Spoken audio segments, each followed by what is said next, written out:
this meeting of Munhall Borough Council to order at 7:16. Mr. Vasquez, would you lead us in the Pledge of Allegiance? Pledge allegiance to the flag of the United States of America and to the republic for which it stands, one nation, under God, indivisible, with liberty and justice for all. Mr. President, just to mention that longtime District Justice Rich Terrick suffered a stroke last month. Keep in your prayers. Rich has been someone who's been around here for a long time, quite a character, big part of the community, and I think he's recuperating. Yeah. So everybody knows what your prayer. Thank you. Mr. do you have a preliminary announcement? I do. I wanted to start the meeting off tonight because there was something that's been bothering me, and I as a citizen of the borough tried to call the chief of our police department. I spent several times trying to call him, and I was disappointed that I couldn't get to him. I left him several voice messages on his phone system that we have, and if you go into the phone system that we have, you call and you try to get to the police department, and the police department, you ring through and it says spell by name the first name or the last name of the police officer that you would like to get a hold of. So my first attempt to get a hold of Chief Campbell, I spelled in the first three letters of Campbell. No one is available by that name. A week went by later, and he's come up, and I left a message. I never got the message to Chief Campbell. And I wanted to do this in particular because I'm sure I could get Chief Campbell's cell phone number and call him on the phone. But average citizens in Munhall cannot do that. They're not privy to that. And I consider myself a councilman to be a citizen. The next week I called and I went through the same directory and I got smart this time. I'll do his first name, Pat. I can spell that. I punched that in. No one by that name is in this directory. So after I did that, I hung the phone up and I called West Homestead's police department. And they have a directory type of a system, and I was directed to their police department where they have a person that answers the telephone. Within 2 minutes, I was talking to their chief of police down there, in which I spoke to him and I asked him, do you have personnel that staff your police steps during the day? And they do. I spoke with him 5 or 10 minutes and thanked him for his time. I hung the phone back up.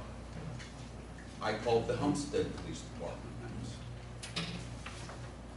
And they do indeed have a police person that answers their phone as well. Is it a police officer, Rick, or is it a... It's not a police officer. And both of them are non-police department people. I spoke with the person from Homestead for more than 15 minutes about her duties, and what she does and what she doesn't do.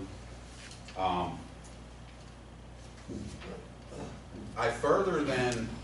ended my conversation with her. She was very helpful. She said, I'm busy. I said, I get a lot of calls. I talk to a lot of people. They're not 911 issues, and it's not a 911 issue that I'm talking about. 911, I've spoken with Chief Campbell, and he's told me that the 911 issue is working fine. He said it's not a problem with 911. It's more a problem of contact and small day-to-day operations. I'm disappointed he's not here because I had a lengthy conversation with him, and I wanted to ask him if he had any input. You can certainly give some input if you like on what I'm saying about as well, because you're there every day as well.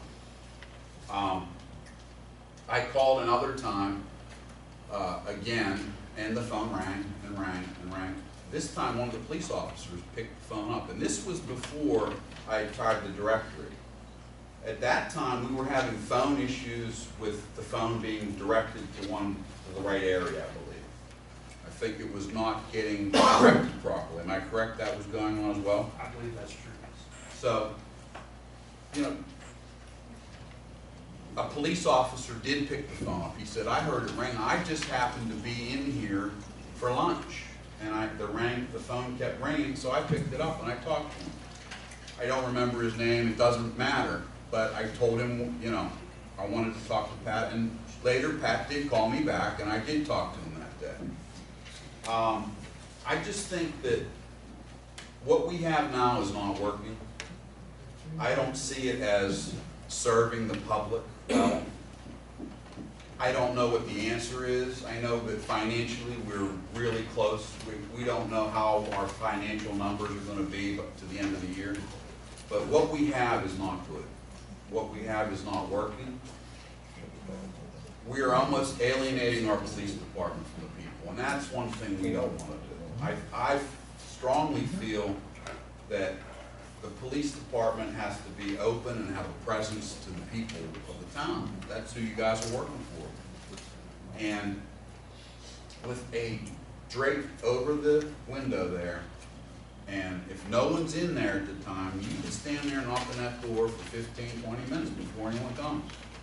I just think we as a council and we as the people of Munhall need to talk about this a little bit more, because I'm not real happy with what we have. It's definitely not working.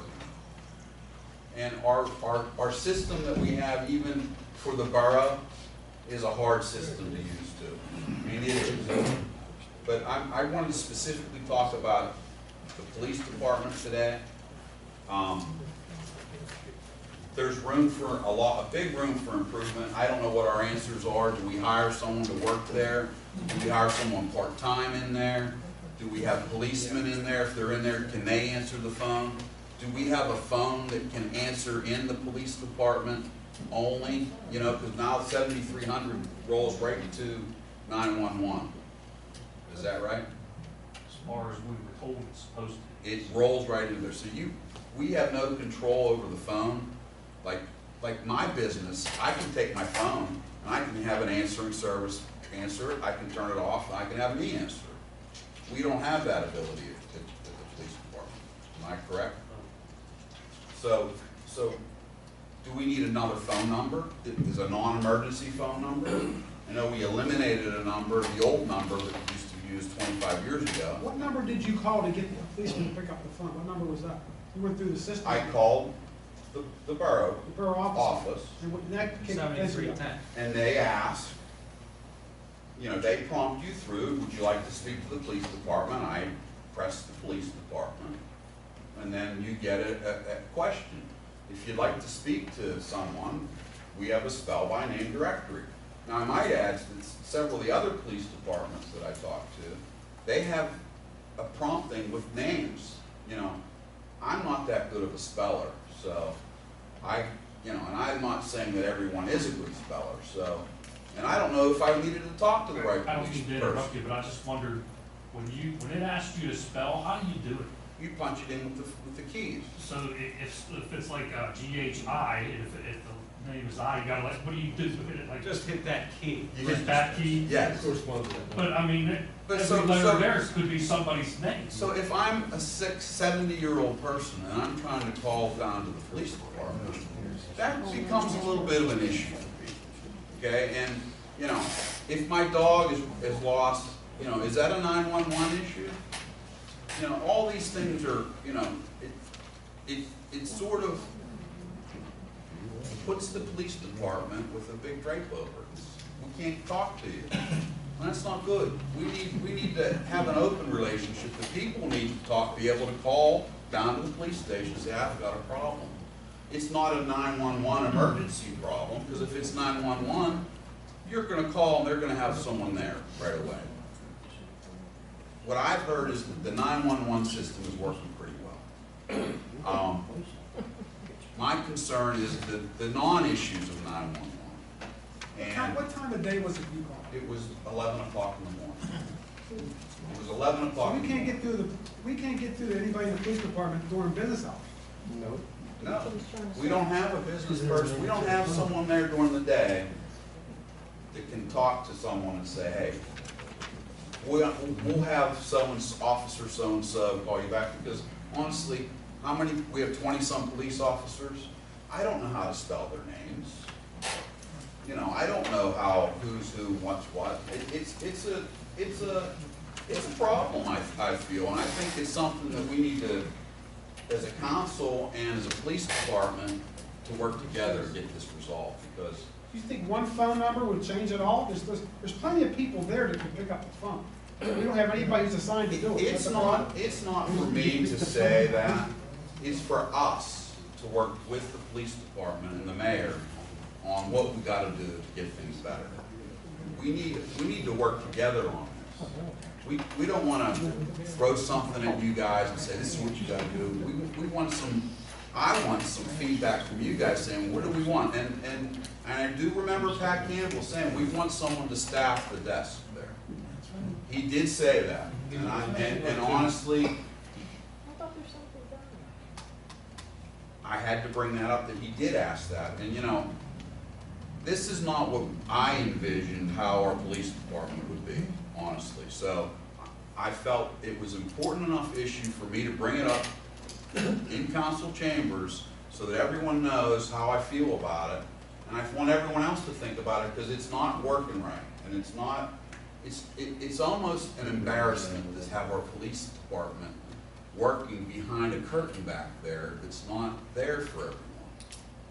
I was never brought up to be afraid of the police department or to feel anything bad about it.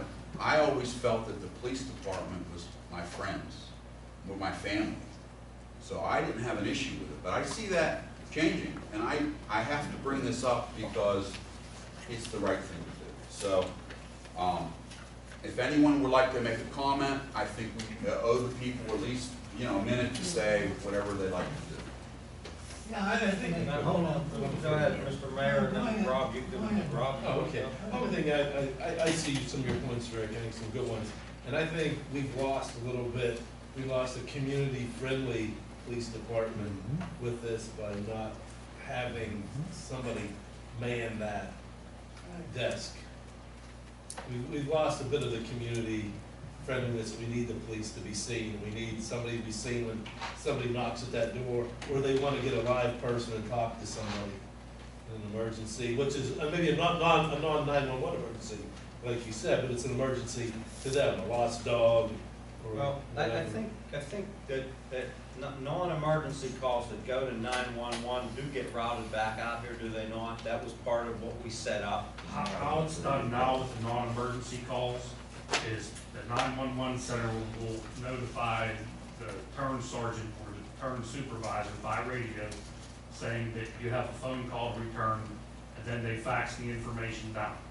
And the sergeant or the OIC, or if there's somebody in the building, will take that off the fax machine and return the phone call. Okay. And it's, still it's for whoever's calling, it could be a long Yeah. wait. And that person may not be in or on duty when that message is sent in. Right, and we have different terms trying to answer questions that are being asked about terms that work for them, that they don't have the answer. Right. And, trying to get somebody on night turn to call somebody back on daylight is gonna be kind of tough. Right. I have another question. Well, Rick, you said that at one point you did call and someone in the office. Someone in the Did police answer. department did answer the Am phone. I correct, Scott, to assume that the phone does ring in there and you have the option to pick up the phone or let it go to voicemail? We should be able to, and if you grab it fast, because we don't know what's happening over there. There'll be times you'll hear the phone ring, and you have to go through the whole building, our side of the building, and look at every extension, because there's there's 10 or 12 phones in there, to see which one it is ringing, and then 10 minutes later, if the phone rings, every phone in the department rings, but it only rings 2 times and it quits. Well, see, that can be set to 2 to 4 to 8 rings before it goes to voicemail. And that's a technical issue that just needs to be solved with the vendor, so that whoever is on duty here, if we have 3 or 4 people, if you're not busy, you have the opportunity to pick up the phone. But that's easily rectified. And, as far as the menus and dial names, it is a pain if they don't give you the options of names. And They don't they're give you not options. gonna give you options when there's 21 people, because it would take you 10 minutes to hear all the names, so it is quite common to have to punch the name, and it's frustrating if you don't know it, but that's kind of the world we're living in right now. I mean, I have to do it all day But it is long. possible to get it work like that. I've called the Daily News and I've put Mike Di Vittorio's name and I've got Mike Di Vittorio. That can be done too. So it's possible to I do it would, work. I spelled Patrick and I spelled Campbell. Yeah, He's not like I available, said. he's not in our system. Well, I understand what you're saying, because not with our places I've called that have that kind of system, where sometimes it's hard, and you try to hit those buttons and it says, no selection available. And you know who you're I calling. think that the department needs to get with the vendor and then run tests to make sure that it does work so that people can get through. And if we think it's necessary to have all of the names come out or get read out on a system and you pick, you know, Chief Campbell, press 1, Scott Snyder, press 3, you know, that's how we set it up. But it's easily rectifiable. I mean, that part of it is. Mayor, do you want to address it? Yeah, you know, what you're saying, as far as the technical part of it, the telephone part of it, I don't see no problem addressing that. I do see a problem though, that you mentioned, there's no one there. And there's someone there in West Homestead and Homestead. There's no one there daylight, the blind's down, I don't like that, that's gonna change. But that's not the problem. The problem is there's nobody in the station, and I don't expect them to be in the station. I expect them to be on the street. And that's where they should be. This is council's decision to get somebody in there, and you got a young man working the desk now, and he's working right now. What's he working till 7, Scott? It must be 7. 1 to 7.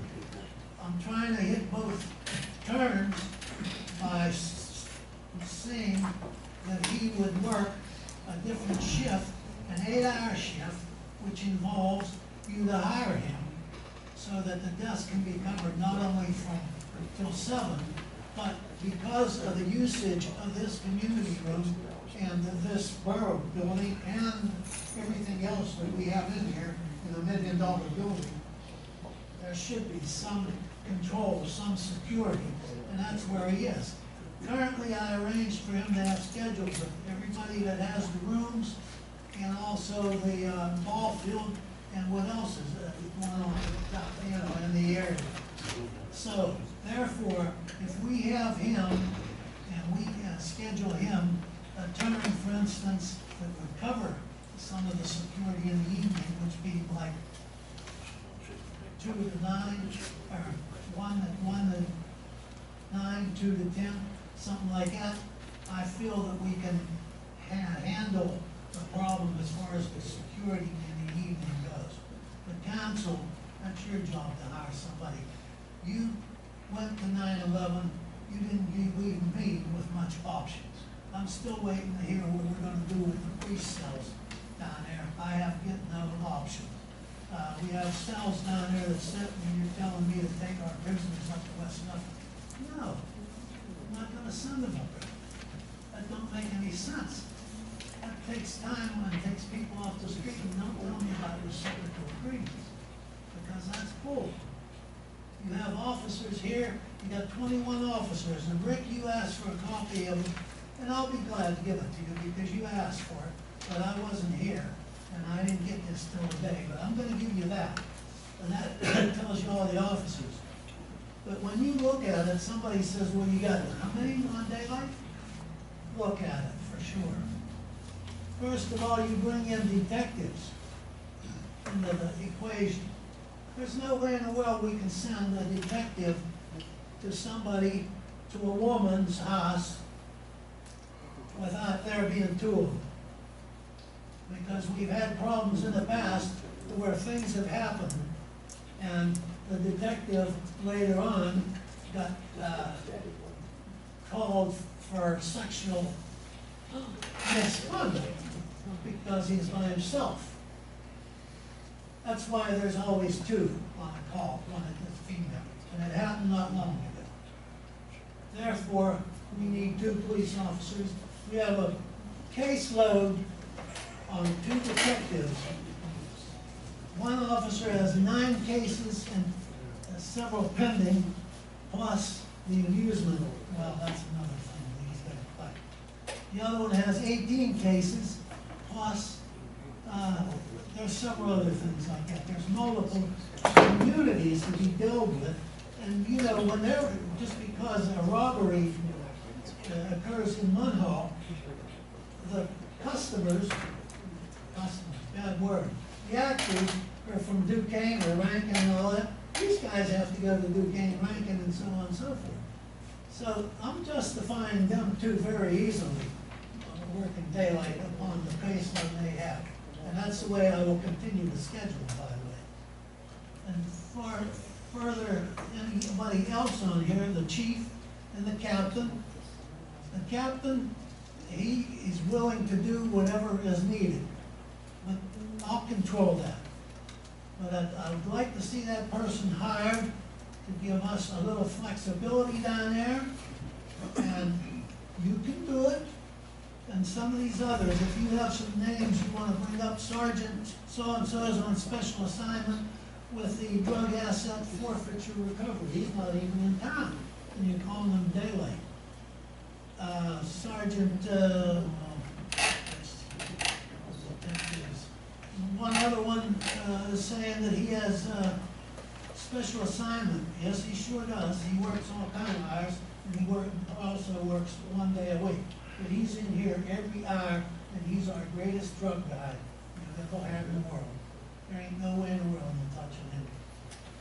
So if you're counting them, Rick, and I don't know who else you'd be counting, you add the 2 or 3 who are scheduled on their normal term, yeah, you have 7, 8 guys out. Yeah, if you would count it that way. But every one of them is more than justified. And that's the point I wanted to make this evening.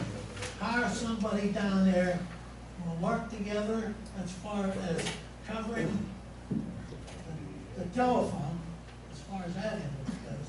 That's up to you as far as we're concerned. If you guys brought the 911 in, you ain't giving me no answers.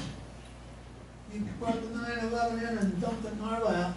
We've been trying to stagger, waiting for you. This could have been done in phases, which I waited for all year. It wasn't. It was, here it is, we're going 9/11, we're saving all this money. Yeah, we're going to see how much you're saving. Ray, I have a question for you. You speak about all these officers and whatnot, and I wasn't aware that you have someone on the desk there now, and he works from 1 to 7. Yeah. Is that right? Yeah, he's right. But he can't answer the phone. I mean, is the curtain up when he's there? Can he answer the phone? I mean, I know he does the police reports. I know he does answer the phone. He does answer the phone. Okay. Like I But said, what number does when he you can answer? get the phone, we don't know why this happens, why sometimes one phone will ring, and other times it'll ring the entire phones in every room in the Well, department. why wouldn't we look into it and fix it? I mean, this has been going on for months. Nobody there chooses to look into it and fix it. And you know, when you compare our department to other police departments, you bring up West Homestead, they have no one else in there. Our Munhall office police staff has more staff than the whole borough office has. And And they answer the phone all day long. And they ought to, because they have 12,000 people. They don't have 2,000. All I'm saying is these other West departments Homestead. don't have someone else in there. All they have in there is a civilian clerk. But, and I'm saying, we have a captain, a chief, and 2 detectives. And we can't, and you want us to hire someone to answer the phone. 2 detectives are not in the office. If you'd come in here. We're in here a lot of times. If you would come in here once in a while and find out what really goes on in the police department, and this If goes. you get me behind This the goes for curtain, and I get behind this the goes matching for the curtain. damn weekends too. This goes for no nights that you guys, none of you come in. None of you. You don't know what goes on in here. Okay.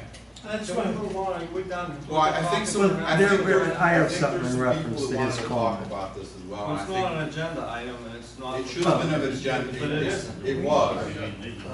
He can speak, because he's on council, and he Can wants I, to speak. can I interrupt you for 1 Do you minute? want to give them the floor? Excuse me. I sent you an email to the manager and all the councilmen, and I asked it to be an agenda item. So it's an agenda item, Dan. Well, it's listed as a Well, preliminary announcement. Would you well, like to give them the floor? I by all absolutely, means? I absolutely would like to hear from the That's people, fine. Fine. because it should have been an Well, then agenda. you pick who you want to speak. There's I think people with their anyone, hands up. every one of them can speak if they want to. Go ahead, Go ahead and say who's talking. just stand up and Okay. take your turn. Come up to the I- mic and identify Th- yourself. Yes. I think there's being more made. Come up to the mic, identify yourself. Oh, We okay. have rules. Okay. I thought that was informal comment. Well, that's formal if it's an Jim Barker, agenda item. Brian. He says it is. In reference to what Rich is saying is, there's departments all over that have either a clerk or nobody. But they have a means to get a hold of an officer on duty for non-emergencies. It seems real simple. During normal business hours, somebody calls for whatever. When the phone rings and they pick the police department and the thing tells them that this is emergency, call 911. But if not, it should just ring the one phone in the police department. I don't think every police department has everybody on a phone list. It should only be, like the chief and the officers. We're not an answering service for the individual policeman. They can leave a message and get a hold of whoever they're looking for. That you just, and if nobody answers the police department, it should just ring back to the borough office. That's what we're supposed to do. Well, then somebody has to fix it. I think that's what he's saying. Yeah, Oh, it is well, a matter of well, somebody The with mayor some will knowledge fix it. program and It's phone. council can fix it. That's why No, I'm it's a mechanical problem. No, it's council, they Why fix does your council ticket. have to fix the phone system? And during the day, the curtain should always be up. There's nothing that happens. That's, I agree. That curtain should always be up. Someone's there, yeah, I agree there. No, it should just always be up. that's no problem. Is it my turn? That sends a bad message. Hi, I'm Jan Business, 15 Riley Lane. Since we're talking about communication with the police department, I just wanted to readdress something that I brought up a few months ago about the number that's on the crime watch signs, the 461-1307, because that is now disconnected. Correct. And when I questioned it to someone in the office downstairs, I was told that is not a priority right now. Well, then why is it take the signs down or get a little vinyl sticker 911 and stick it over top of it? But once again, you have a number up there. If someone sees it and they think that's a number they can call to get help for any reason, they're going to be sadly disappointed when they get a disconnected number. You're absolutely right. So please look into that. There's one in my yard, and cutting the grass and saw on Sunday, it's right there in my yard. I see like 3 or 4 of them around. I'm starting to look for them all. Can you take them through when they're out, if you see them, just take them down at random? Thank you. You're welcome. Mr. Brennan, is there anyone else? Anyone else like any input on our the discussion of the police department and the answering of the phones and the 911 system that we have? From my Captain? From my Captain knowledge, Snyder. and the reason why we don't grab those phones right away is because we were told, people dialing the 7300 number rolls over to 911. And if it's a call or something, an ambulance call, police call, whatever it is, and we pick it up, You screw it's it no up. longer getting dispatched. That's why we can't, because 7300 was the only line that we had, and that's what they're calling to get to the police. So if you picked it up, you actually interrupt maybe 911. Absolutely. So- If we pick it up, it takes away from going to 911. So could we take the 1307 number back again and put it on our police, we have a Munhall website that you guys run. If we have a You dedicated could number for put a dedicated non-emergency, number we would for advertise non-emergency. that all over. Some, That's yeah, what some I- people don't have. That's it. what I was We still gonna have say. it. Why don't we have a guy could use down there. that, whatever number they want to use. We have a guy down there till 7 o'clock in the evening, why can't we have a dedicated line, go right to him, so he can answer the phone if there's a non-emergency. We can, and Bob's gonna talk to the vendor, Telephonics, who set up all the mailboxes and make adjustments to it. We may not need another line, but if we have to do that, we will. And I think a lot of these are technical problems that can be solved very easily by phone I service. think that's a simple fix, if we just get an open line, or you can call directly for an non-emergency. And the guy down there that's down there now can answer it. Yes, Brian. As a member of council, I'm here to set policy. I'm not here to worry about the phone systems. Who's gonna answer the phone, who's not gonna answer the phone. You take it for granted that once you set policy, the people that you pay will make things work. Without, every month, there was a copper dedicated line for the fax machine that we knew we needed. That's right. 7 weeks later, it wasn't done. That's right. They went to the Comcast, they went to Verizon, and we knew we needed the copper line, and it wasn't done in 7 weeks, almost all summer. I come back to the next meeting, it's still not done. I said, well, I thought last month we said we needed a copper line that would be done. It wasn't done. That's right. Why? I can't tell you. And I took that call from the golf course at 4 o'clock in the afternoon, and we had it fixed by 7. The people had 7 weeks to get that fixed. And then I get a call, and it's an emergency, we can't communicate by fax at all with I just don't 911. understand why certain things come to council that should never get this far. We hire professionals. They should be done in-house, things should be taken care of, and they don't get done. I think it's just, I don't think it's incompetence. I think people look at policy that is set here, they're not crazy about the policy, they figure, well, we're gonna make it hard on them because we don't like the policy they set. And that's true. It happened here over the years before. Now, I have a question to the Public Works. What happens now, winter's coming? And you know what happened before was someone would call and say, hey, we have a bad situation, ice on Whitaker Way. They call the desk. How would that happen, Bob? They call you? How would that? Now, what's gonna happen, I hate to think about it, but the bad weather's coming in a few months. How are we gonna work that out? That's policy. So that's why I'm bringing it up. How's that gonna work? That 911 call will go to, there's an officer on duty. That's kind of a semi-emergency situation. Right. You got ice, there's a wreck, or there's gonna be a wreck on West Run Road and wherever. And they will send a fax out to an officer that will get a radio, right, Scott? Is that gonna happen in a timely manner? Well, we certainly would check So out. that's handled. That's actually short And then already. how's Bob gonna get notified? The officer will call Bob. He's We'll on have to the go to list. the station and call Bob. They haven't called us. Or if they're out on patrol, they can pick up things on their own. Right, The and weather that's what we've done in the conditions. past, you know. Right, the weather This conditions road's are getting getting bad. icy, how about notifying the street department? Okay, all right. That's Maybe part get of it. them out early or whatever. That's the way it's been for years. but- Yeah, but things are different now. I'd like to move on with the agenda, if anybody have objection. I have no objection. If not, Mr. Callen, would you take the roll, please? Mr. Harry. Harry's gonna take the roll. All right. Mr. Ballas? Here. Mr. Shields? Here. Mr. Bodadian? Here. Mr. Brennan? Here. Mr. Falls? Here. Mr. Ingles? Mr. Lloyd? Present. Our next item on the agenda, number 5, we're gonna have the swearing in of new Civil Service Commission alternate members, Harold Woodburn and Raymond Condis. Mayor, would you step forward? And Mr. Condis and Mr. Woodburn, would you come up, please?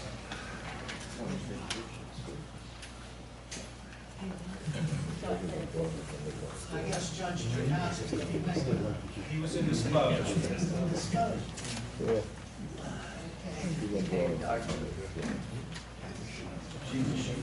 We appreciate both of you gentlemen putting your names in. Mr. Woodburn was one of my senior class teachers, how many years ago, about 40? Don't blame me. I'm not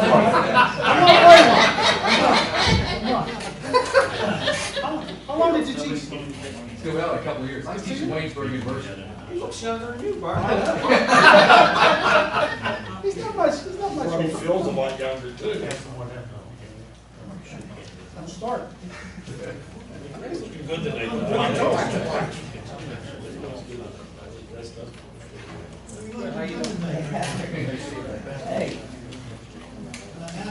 after we're done, we're gonna have to sign these buttons, okay? After we're done. Is that right? That's right.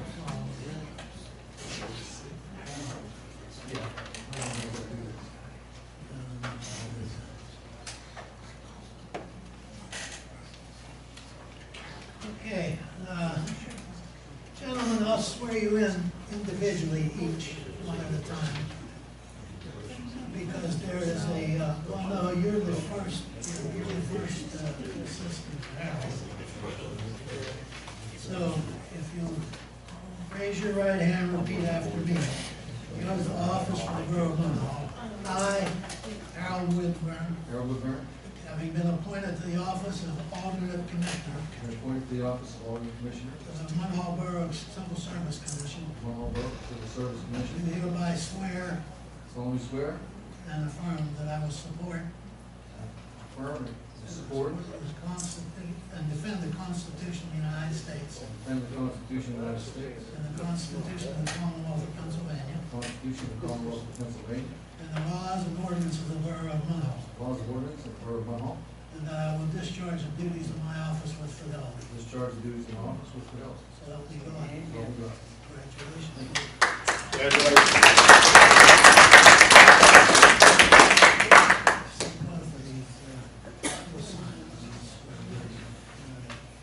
Mr. Congress, raise your right hand, your other right hand. All right. Oath of office, Borough of Munhall.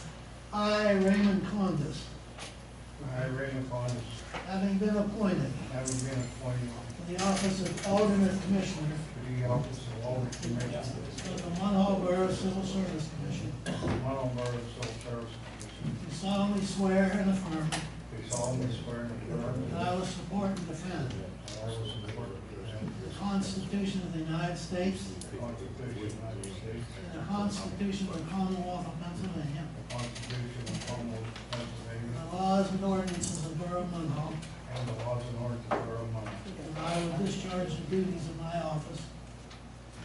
And I will discharge I will the duties discharge the duties of my office with fidelity. and I will discharge the duties of my office. So help me God. Raymond, congratulations.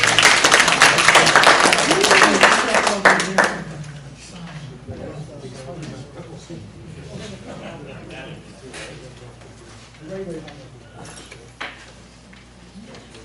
If I sign it with these lines, you keep signing.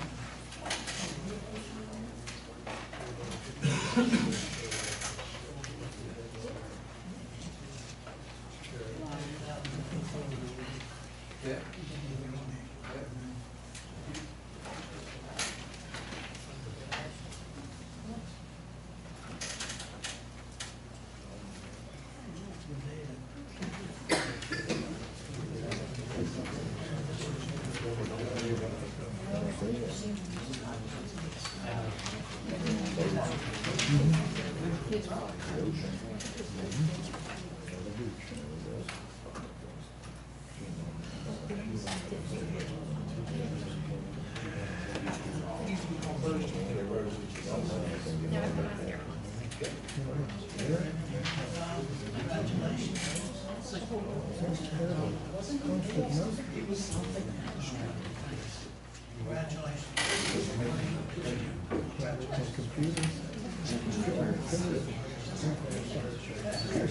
Okay.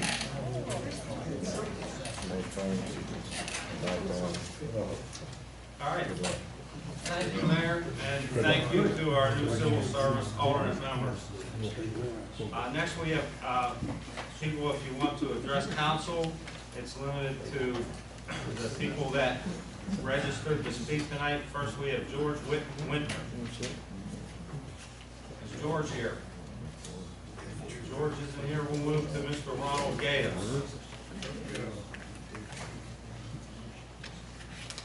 Most of you know me, some of you don't. I usually don't pat myself on the back since people get up here every month and do that. Maybe I'll do it too for once. 40-year volunteer in the borough, fireman, deputy borough chief, secretary of the planning committee years ago. chairman of the Civil Service Commission. But I've never expected or asked for any special treatment like some people have. Number one, agenda, I guess it should have meant meeting procedures, past council meetings for the last 40 years, after petitions from the audience, and persons requesting time on council. Normally, nobody else from the audience was allowed to speak.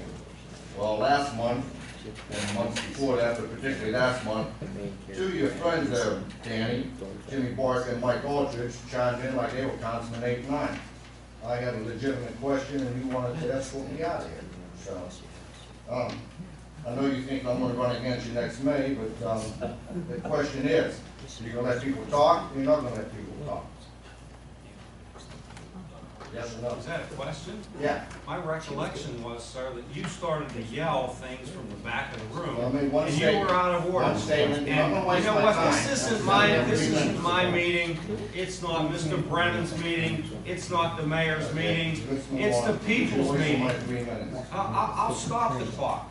Okay. It's the people's meeting. Exactly. Okay? Exactly. And we're simply charged with running a meeting in an orderly fashion. And when you stand up in the back and start yelling out anything you want, you'll be removed. We're gonna maintain a certain, Exactly. Exactly. certain, Number one, I never stood up. Number two, all I asked was, why wasn't this taken care of before time? That's all I said. you were out of But order, then you sir. kept them, they keep talking.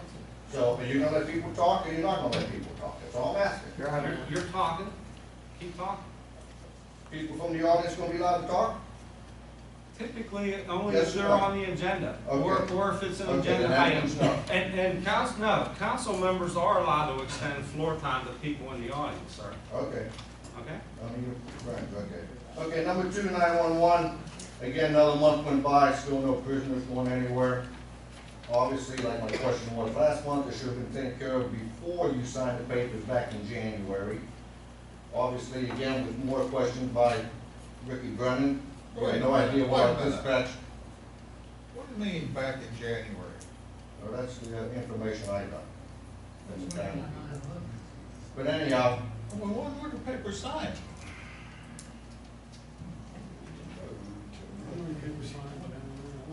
No, let's clear that up. well, that's the information I got.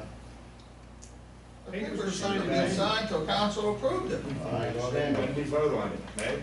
I understand I that. think we voted on it. It was late, I know it was late, it was supposed to be April, we Yeah. didn't do it in April, it was May, It was May. probably May. Well, what information you got that they were signed in Well, January? from the county and several fire chiefs up and down the river that called me and said, oh, Munhall's 1911. And then a couple weeks later, you come out with the budget. That's when Then it was you in the come out budget, with it the wasn't in the budget. budget. That's when it wasn't in the budget, that's when And you everybody, didn't put it in the budget. everybody presumed it wasn't, we were going on. Right. It was January, you were right, January, there was never any papers signed in Okay. January. It was in the newspaper. Also, you On know, the budget. I'd like to extend Mr. Gates a few more minutes if you wouldn't mind. The chair will recognize you offering him more time. thank you. Also, I just want to bring up that you had no idea the startup money needed for this 911. And what last year's debacle, What are you teaching? we didn't have the money to start it up, so it should have been probably delayed. You know, one crazy thing you did after last meeting, 12 hours after the meeting, you took signs down. Within 8 months, you're done with the prisoners. Your priorities all mixed up. So you, So what's the future of Munhall? The future of Munhall, what is the future of Munhall? Rumor out there now is you're gonna be laying off street department, police officers again. You're gonna get rid of garbage again. So, you know, everybody just wants to know what the future of Munhall is. And that's all right. Can I address you on the meetings? Sure. You and I go back about 40 years. Oh, easy. Let's face it, since I've been here, no one ran a meeting like John Tishman. Exactly. I came in a little bit later, I was a stickler of no one speaking unless you were on the agenda. Right. Donna used to get mad at me, but I did it that way. You weren't on the agenda, I didn't think it was fair to ask people to come on 24 hours before to be on the agenda and then let everybody speak. I didn't go for that. Well, Joe was different. And we come down to the conclusion was, it was up to every president of council to run their meeting, they saw fit. Joe liked to let everybody speak, and he and I, we actually questioned each other. The solicitor said to us, it's up to the president of council to decide how he wants to run his meetings. So there's your answer. I personally still believe that you can't let everybody speak if you're gonna confine some people that called in 24 hours before. Well, I understand. That's fine. And if I'm one not running the person, meetings. another person wants to say one or two things, so can't you talk the whole night? That's why when you open it up, guess what? You know what you're gonna get. Yeah. Okay, thank you. Thanks, man. Well, Mr. Davis, I guess, since everybody's had the liberty of quite an opportunity to speak tonight, and I do try to keep the meeting open for people that have pertinent things to say, especially when it comes to boroughs on the agenda. Let me answer you this on the future of Munhall, but let's just regress a little bit to the beginning of the year. You know, when this new team took over in the management of Borough Council, which the majority changed in January, and they elected me as president of council, we brought in a new team, a new IT person. We brought in a CPA, first time that I can remember we had a CPA advising us. It took us several months to hire a professional manager, which he didn't start till June. If you'll recall, we were talking about potentially laying off 50% of our personnel here. We had a negative fund balance the night of my first meeting. We were negative $25,000. We had no money. We had no audits for 2011 and 2012. We couldn't borrow any money. We came to find that there was $180,000 missing. Another $50,000 misappropriated. $535,000 in non-paid pension obligations. $278,000 in non-collected employee contributions to the pensions. That's over $1 million in money that we didn't have. In addition to that, I've had to testify or been subpoenaed in 4 different lawsuits against Munhall Borough, all of which emanated from a time before I was on council.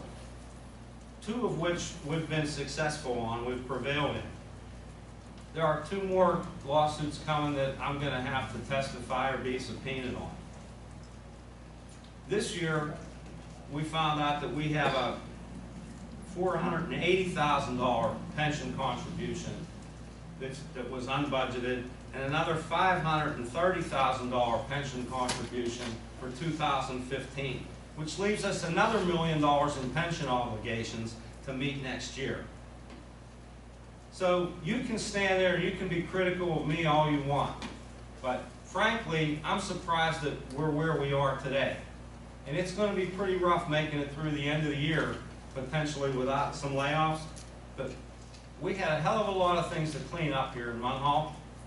And if you think that, you know, it's in our best interest to go back to the way things were, I'll tell you that I don't think it is, and I'll do my best to see that that doesn't happen.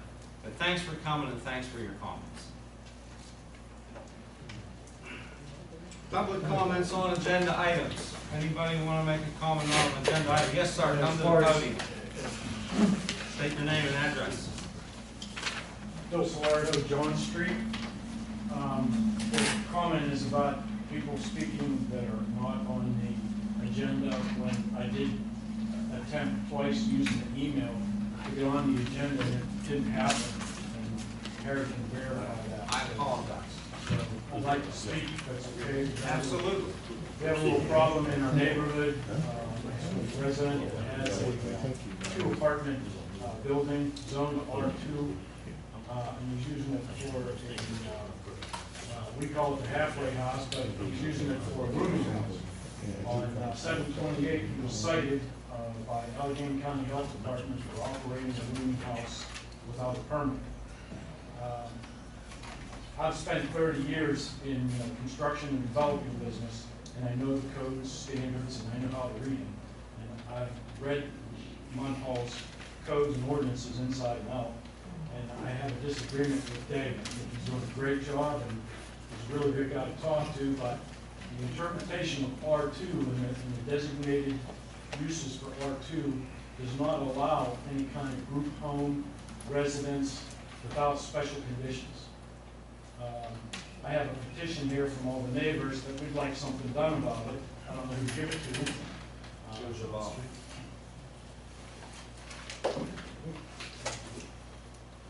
What would you suggest that we do? Well, Just so I know what- two things that I could suggest, to be honest, is number one, have a second opinion formed with Dave on the actual review of an R2 and what's allowed in that case. What he's done with this home is taken 2 apartments and divided the whole home up into sleeping rooms everywhere. He has sleeping rooms in the basement, sleeping rooms on the 2nd floor, and he's leasing them out, sometimes to as many as 7 or 8 tenants. That's definitely not allowed in any R2 I've ever read, from Miami, Florida to Syracuse, New York. It's just not allowed. Boarding homes, not allowed in R2 because they have kitchens and they feed people. So there's health department requirements as well as this. Having him been cited by the Allegheny County Health Department for this operation does 2 things. He has 30 days to put together a business plan and file it with the Allegheny County Health Department, and they will take that plan and review it with the zoning officer in Munhall and ask if that's okay. Our response, by definition in the codes, should be no, he can't because it's not zoned that way. There's apparently another ordinance writer, right, Dave, that allows him so many adults per square foot in addition to it being R2. But by definition, R2 doesn't allow a business, it doesn't allow a rooming house, boarding house, and a group home is allowed, which by definition is a residence that caters to mentally and physically handicapped with supervision. Is allowed with special circumstances in Munhall according to the zoning. The neighbors want something done because the type of tenants that's been brought in. Do I have to stop now? Please. Well, what- Another 2 minutes. Another minute. The type of tenants, it apparently is picking these people from the street. I don't know, but it's not the caliber of tenant that. He freely admits this is what he's doing, he thinks this is what. He admitted it Or is he denying to Steve, the Allegheny County Health Department zoning officer that went to his house on the 28th of July. And they said, are you operating a rooming house? Yeah, I am. He did. He admitted it. He was cited that day. On 7/28, he was cited by the county. And Is it the same people in there all the time, or do you see, is it like weekly, monthly? all different stories. Sometimes there's 3 people, sometimes there are 8 people. Can you hold 1 second, Dave? Can you explain to us what your interpretation of the zoning is? Yes, it's 2 apartments.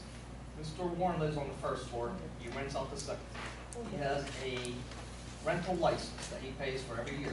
He pays for $30. He had, 3 years ago, I want to say he had 3 people living in there. Okay? So, according to our things, he didn't go over the 1 per every 50 square foot of living space, and you could have 6 unrelated people living in your house. The cops were called there 2 times in the last 2 years. 1 for a person, a deceased person, and 1 for a parking issue. That is all that we have on file for him. Ordinance 1506 clearly states, if the cops are called there 3 times in a 6-month period, then I could do something. Is that the issue that he's operating a boarding house? It's not a boarding house. A boarding house. He admitted he's doing it. Well, Allegheny County has not talked to me yet about this. I'll talk to Mr. Warren tomorrow. I'll talk to the county.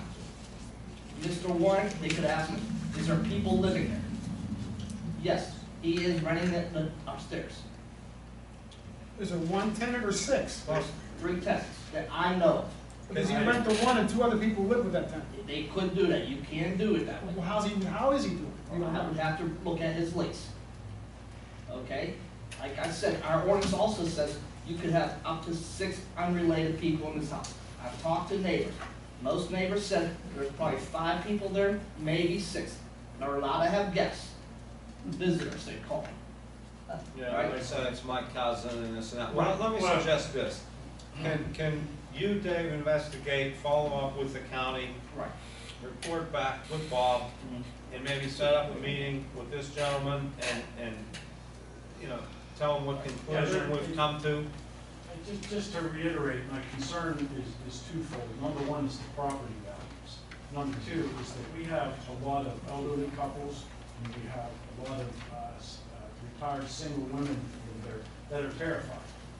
That's what prompted this petition. So they want somebody to help them do something.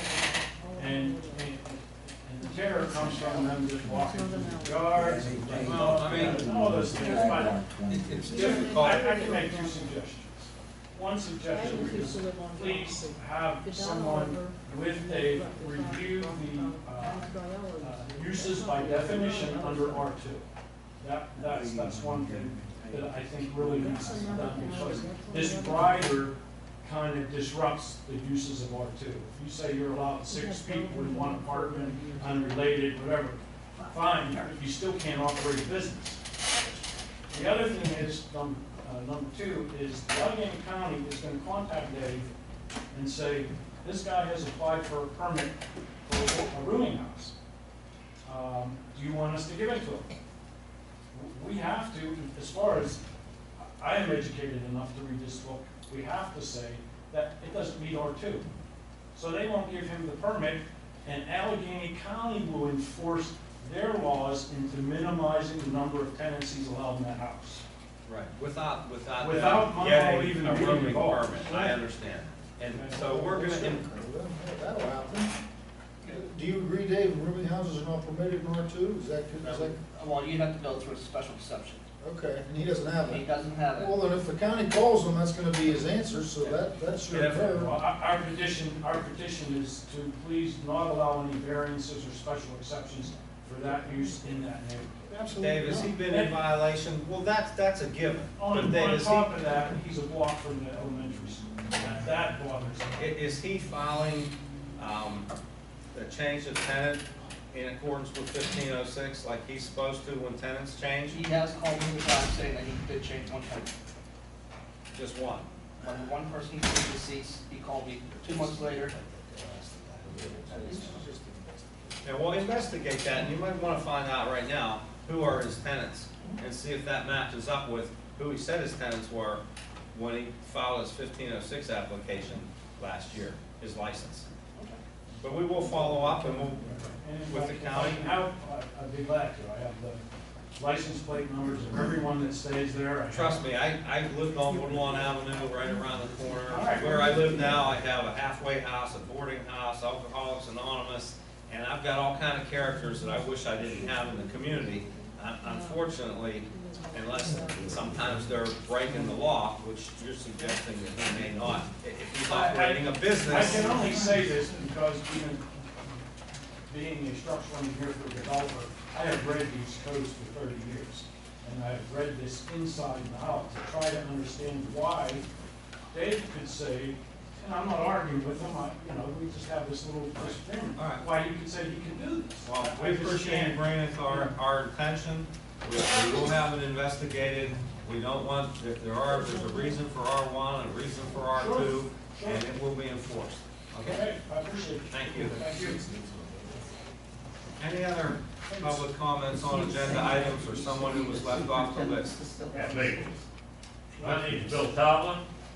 I'm here to resolve this problem once and for all, like that property is up there at the bottom. Now, I'm not gonna listen to nobody coming up there and asking me about permits. I bought that property 9 years ago. I have all the property, everything that I need, all the permits and everything else. I'm not gonna have anybody come in here and run their mouth on me that I need permits. I have the permits. My partner here at Risk Support is my partner. You've been up there looked at the property, Bailey's been up there looked at the property, Barner been up there looked at the property. Anything that goes with the property up there, anything that goes with that property, everything has been up to borough standards. Okay? If I got a problem and I'm out of time, and I come home, Rich tells me that the borough was up there, that we gotta do this, we gotta do that, I go to the people that are involved and I resolve it. And I'm not gonna have condos. No names, Bill. He's not gonna, anybody's not gonna come up here and tell me about that property. I go with the code, I go with the people that I have to go with. I don't need no problem with the council, I don't need no problem with the borough, I don't need no problem nowhere. Nobody's gonna play with me. I want it done once and for all. Today, it's gonna be finished. I'm tired of it.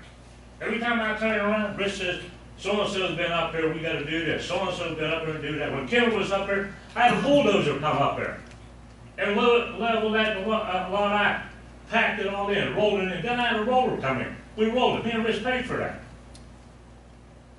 Mickey come up here and say, you're doing a fantastic job out there. What I do, Kendall comes up here and tells me that the hillside's gonna slide.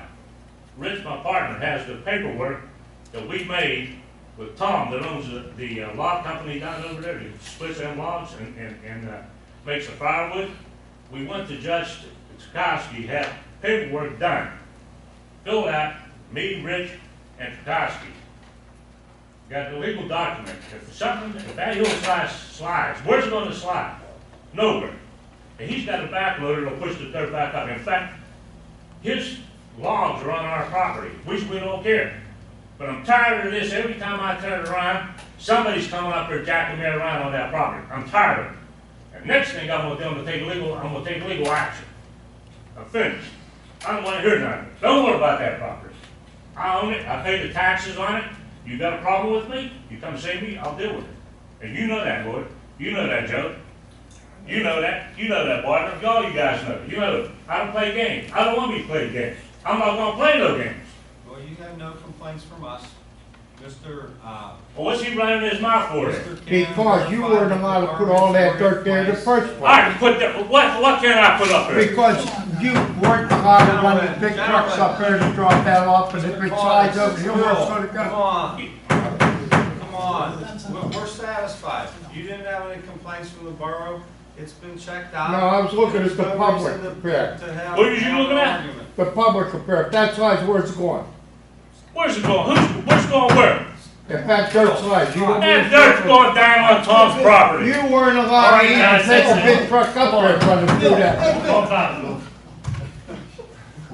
All right, I'll leave. All right, thanks for coming. Goodbye. Do we have any more comments on agenda items? Wait, Dawn, Listen, every, it's fine.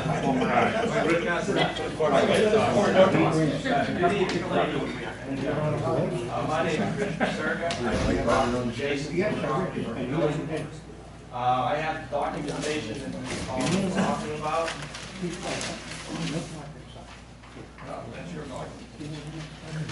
Just to be clear, we never raised an issue here. An issue was raised, we checked with our code enforcement officer, he said everything was in order that needed to be in order. We have permits, we also, this is the documentation with the agreement between Mr. Borza, Talbot, and myself, Richard Serga. If anything slides down onto his property, we would, take care of that. I also have the certified plot plan of the property.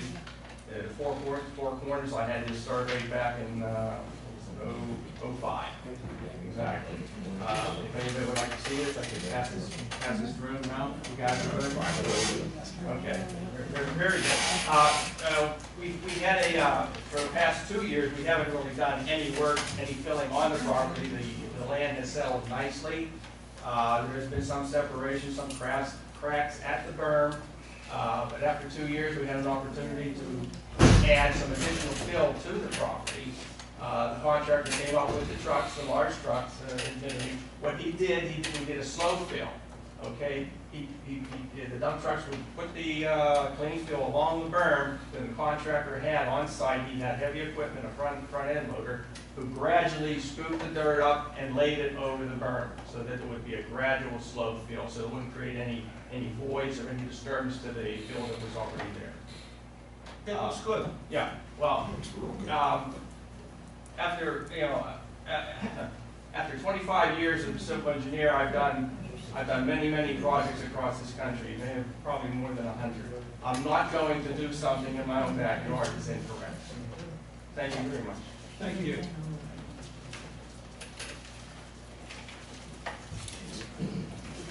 Ms. Dreschman. Thank you.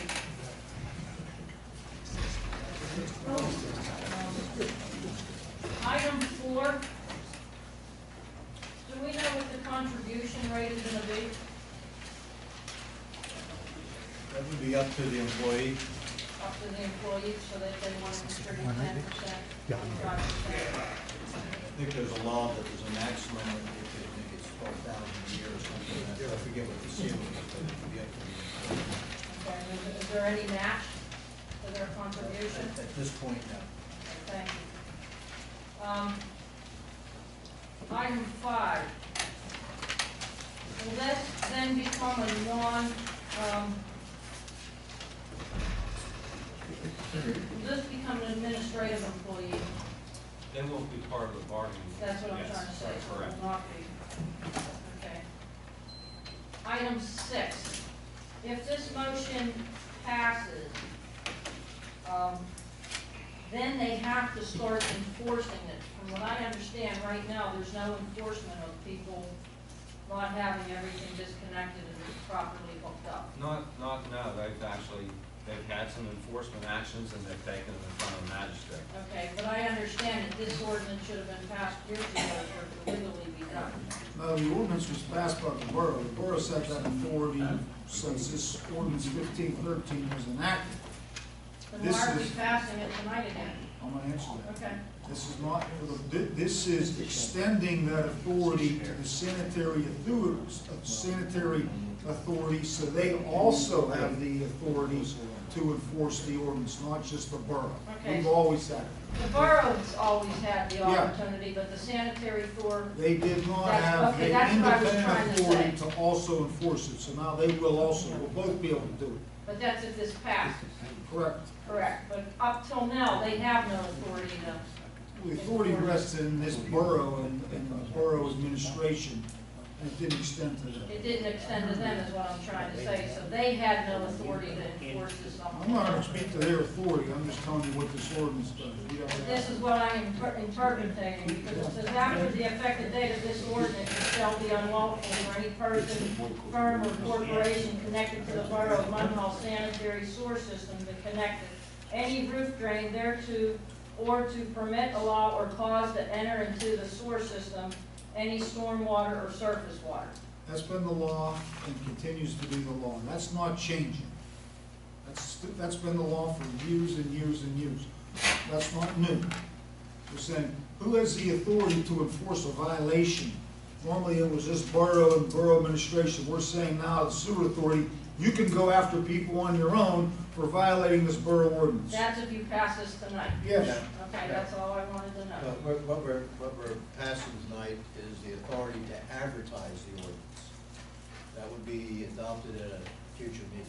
Correct, yeah, it has to be advertised, we vote on next month. So who makes the inspections now then to see if everything's connected? Sanitary authority. But they can't enforce this then, until this ordinance is passed. They're asking us to extend this authority to them, so we're doing I it. understand that. but- Somebody, if they wanna challenge them, they're free to challenge them, Okay. that's not up to us. Okay, but I'm just trying to make something clear. Theoretically, they can't enforce this. Well, I don't know, I'm not a judge. So you give them the okay. That's an answer, a question to them. They're a separate entity from us. I'm not gonna Which answer council a created, question. if I'm not mistaken. Absolutely. Now they're independent. Okay, that's all I know. Motion 7. Is this part of the cost savings that was brought up at the finance committee meeting a couple of weeks ago? Personnel item, no. No, because I know at the finance committee meeting, we were talking about there might be some cutbacks and so forth. Well, the answer was no for Mr. Callen. Okay. Any further question? It's a personnel issue, can't be discussed. Okay. Well, like I said, I was at that finance committee meeting, I think there was one other person, and they were talking about cutbacks in the borough. Thank you.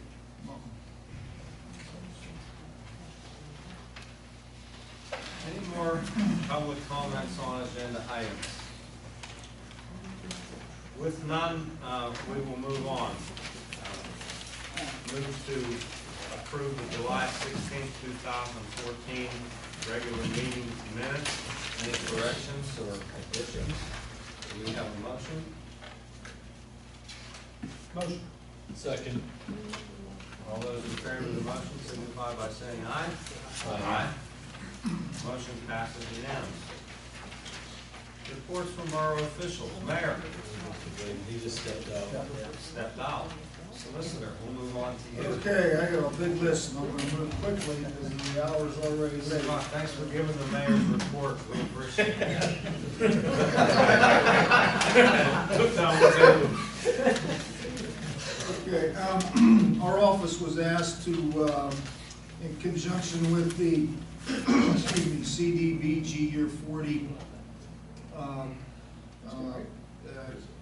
Year 40 grant for demolition to check on 4 properties for condemnation. 2 of them were done. I did report on this, 630 East 9th Avenue and Hardin Place, Borough, been done. The sign adjudication should be a part of the borough records. The other 2 were not. And those we did begin work on.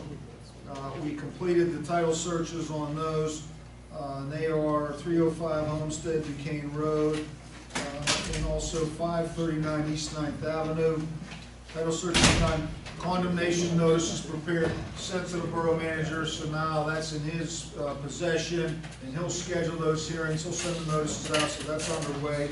We did that. I was also then, someone brought up last month about the 19th Avenue Playground property sold to Furman. I just today researched, reviewed that. I sent a letter, it was hand-delivered tonight.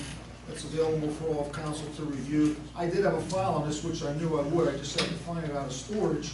And what it showed for me was that I did have a copy of the certified check that Mr. Furman submitted for $3,019. And I don't have I'll have the file part of it here. Yeah, and that was, the date was, I think it was 2012. Anyway, the details are in there. I don't want to read the whole thing.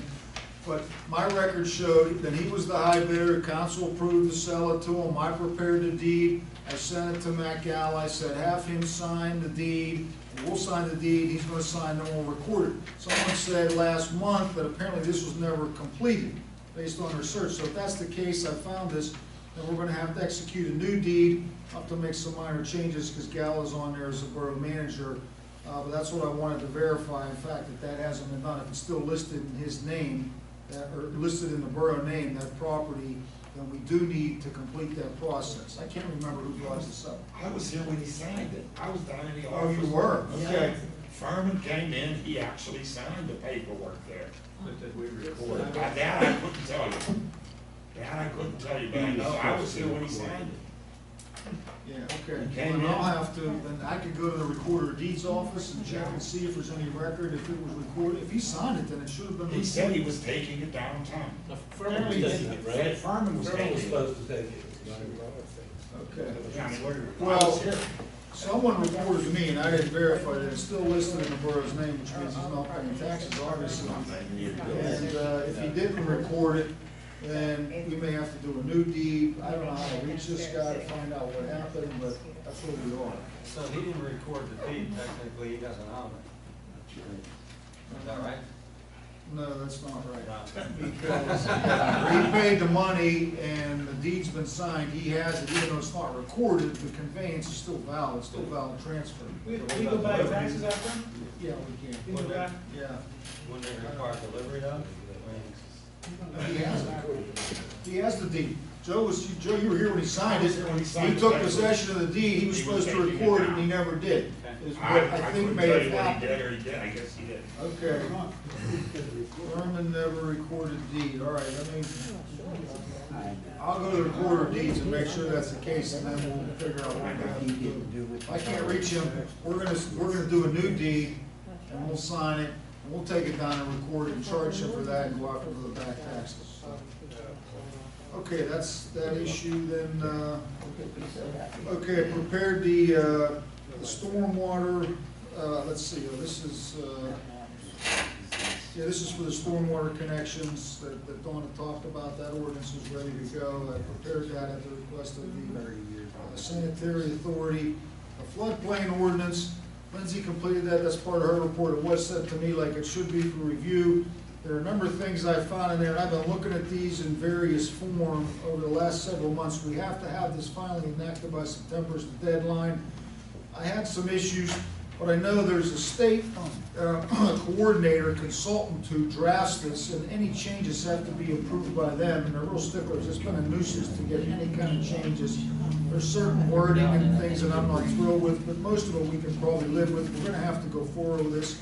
There's one thing that she did, you were gonna change, Lindsay, and that was the designation of the mayor who tested it as they had his title incorrect. So, bottom line is, there was exchanges, some email communications, we need to go forward with this.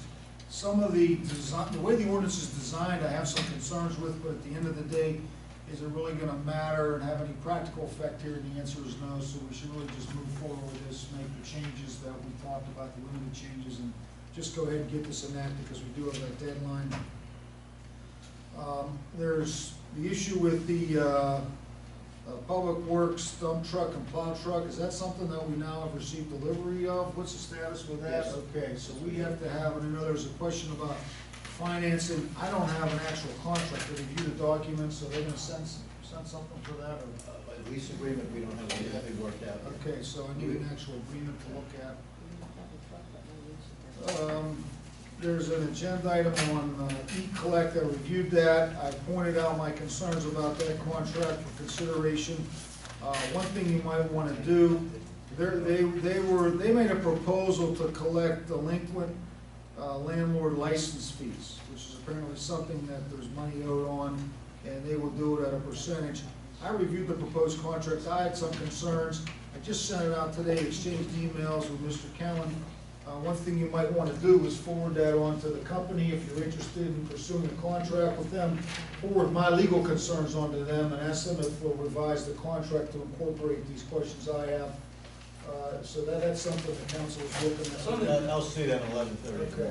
On the e-collect, I had one question when I saw that too, just to clarify for me, the 20%, is that on top of, what is that? So let's say they owe $100. No. The 20%, they collect 120. No, Well, there's companies that do that. that's not. There are other companies that do that, though. They would take 20, we would get 80. I don't like that. But that's my opinion, because there are companies that will put the 20 on top of $100, they put a 20 on top of that. Well, I mean, that's. And then that way, they collect the. Delinquent taxes. Do we have a lot out there? I mean, Well, this company specializes typically in collecting LST and wage tax, and they have business privilege tax, they have access to the state database now, and I guess the other half of eCollect is a databasing company, and I think what we're gonna find is, if we do this, is that we're gonna find an awful lot of tenants that work here that don't pay wage tax here. And by enforcing the delinquent 1506, we're gonna find all those people. So not only are we gonna collect 80% value added because we don't have the personnel to continue to go after those delinquents, but I think we're gonna also find other people that owe us other taxes through the process. And that was kind of the thought process with that. But for the wage, I thought that the employer was supposed to handle all that. Well, that's true. This e-collect has nothing to do with the wage tax. Is this on the agenda tonight? No. It was stricken from the agenda, but it was something that we wanted to discuss. Okay. Greg, I'll be following up with them tomorrow, and I'll get a better clarification. If you have an issue, if someone does take, you know, the 20% on top of what we're owing, if there is something.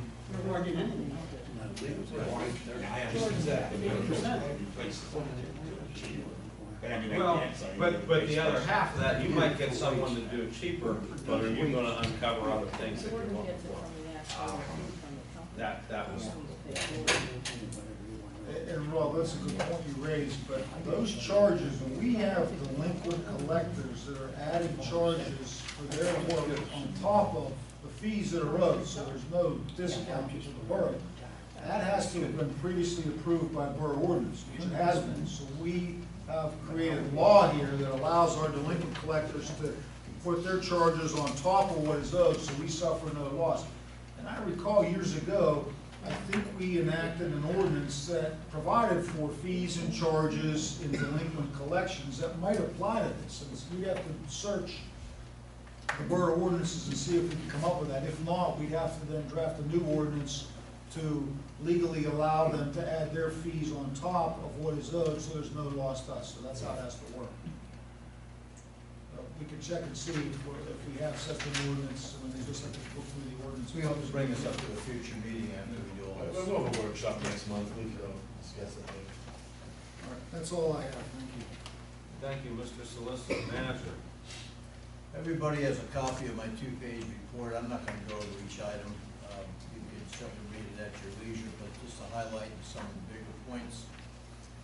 The police and the non-uniform pension audits reviewed, and the minimum municipal obligation for 2015 is estimated to be a combined $530,000.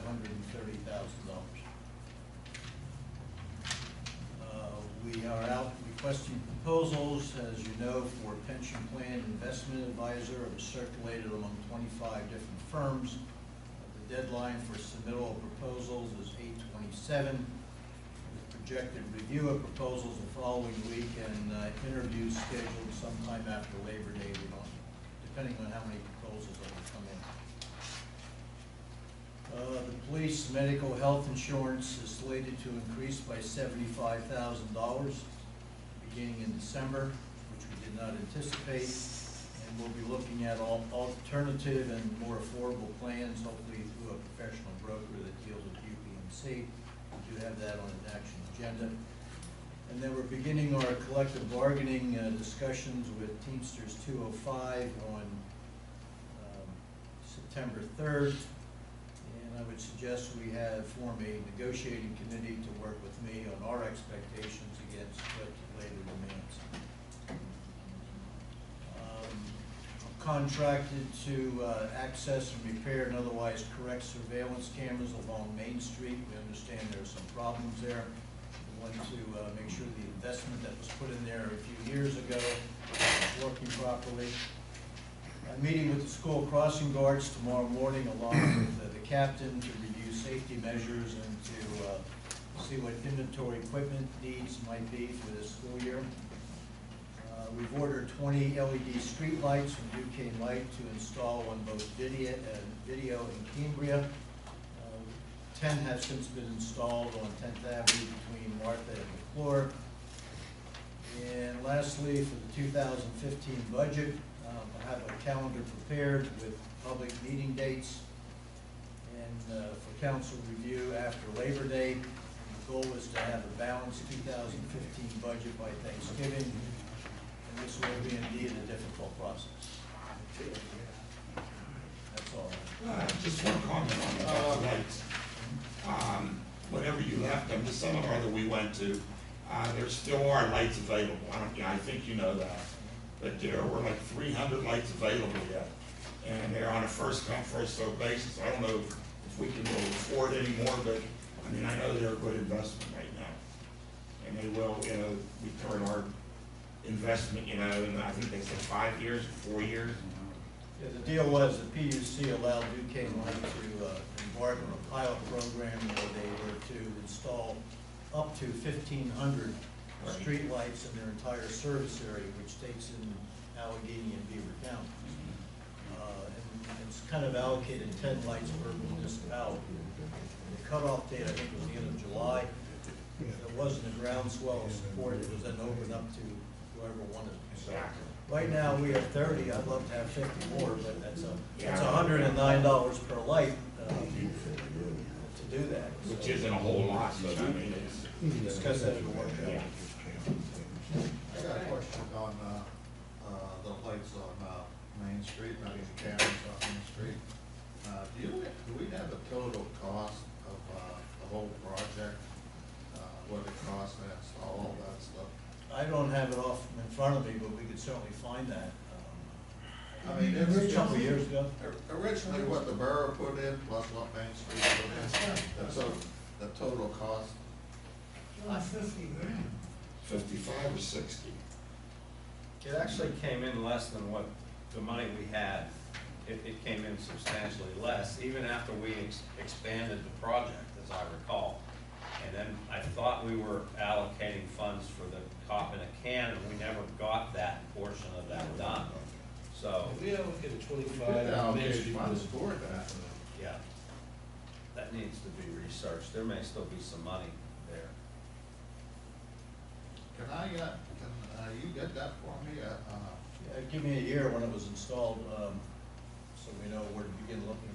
Well, ain't there something down in the office that, The year it was installed would have been when 2020. everything was done and the There has to be a contract, grant file because there has to be follow-up. and who installed it? Yeah, we'll look for that.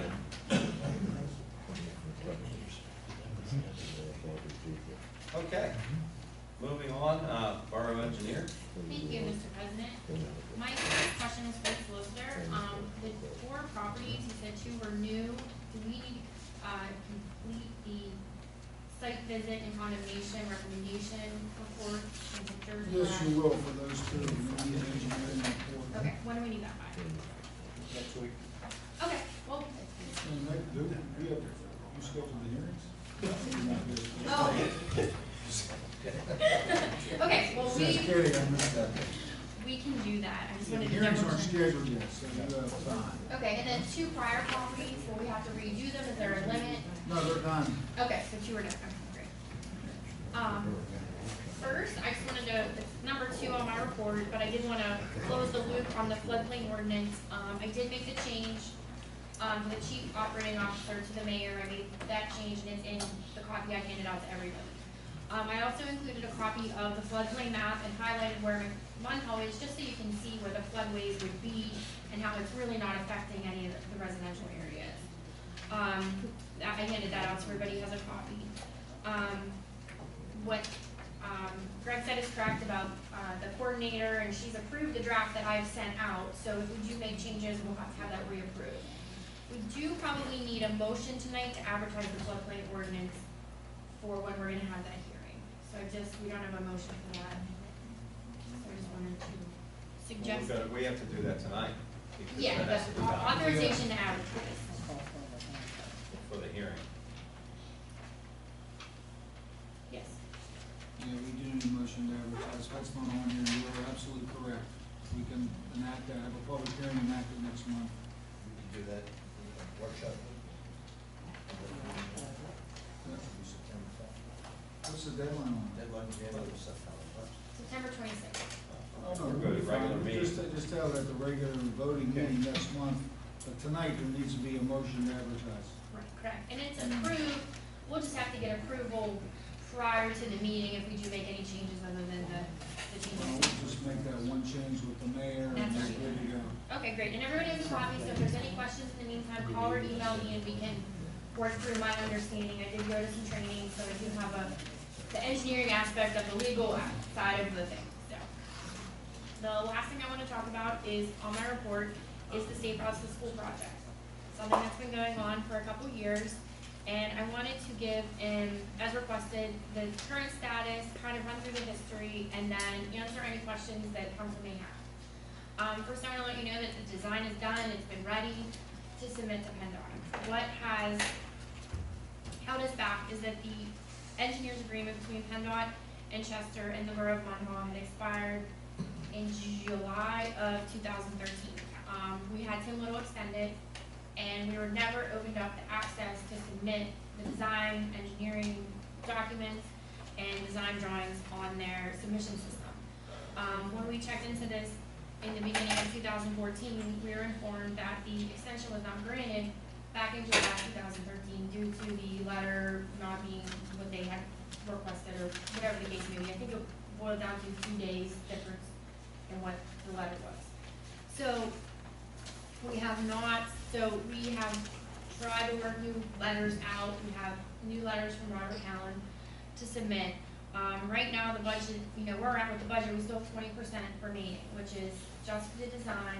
That would include the time to submit it, get approval, if they have any comments, redo them, and have it ready for bidding. That would be the extent of the scope of work that we were approved to do and where we're at with the budget.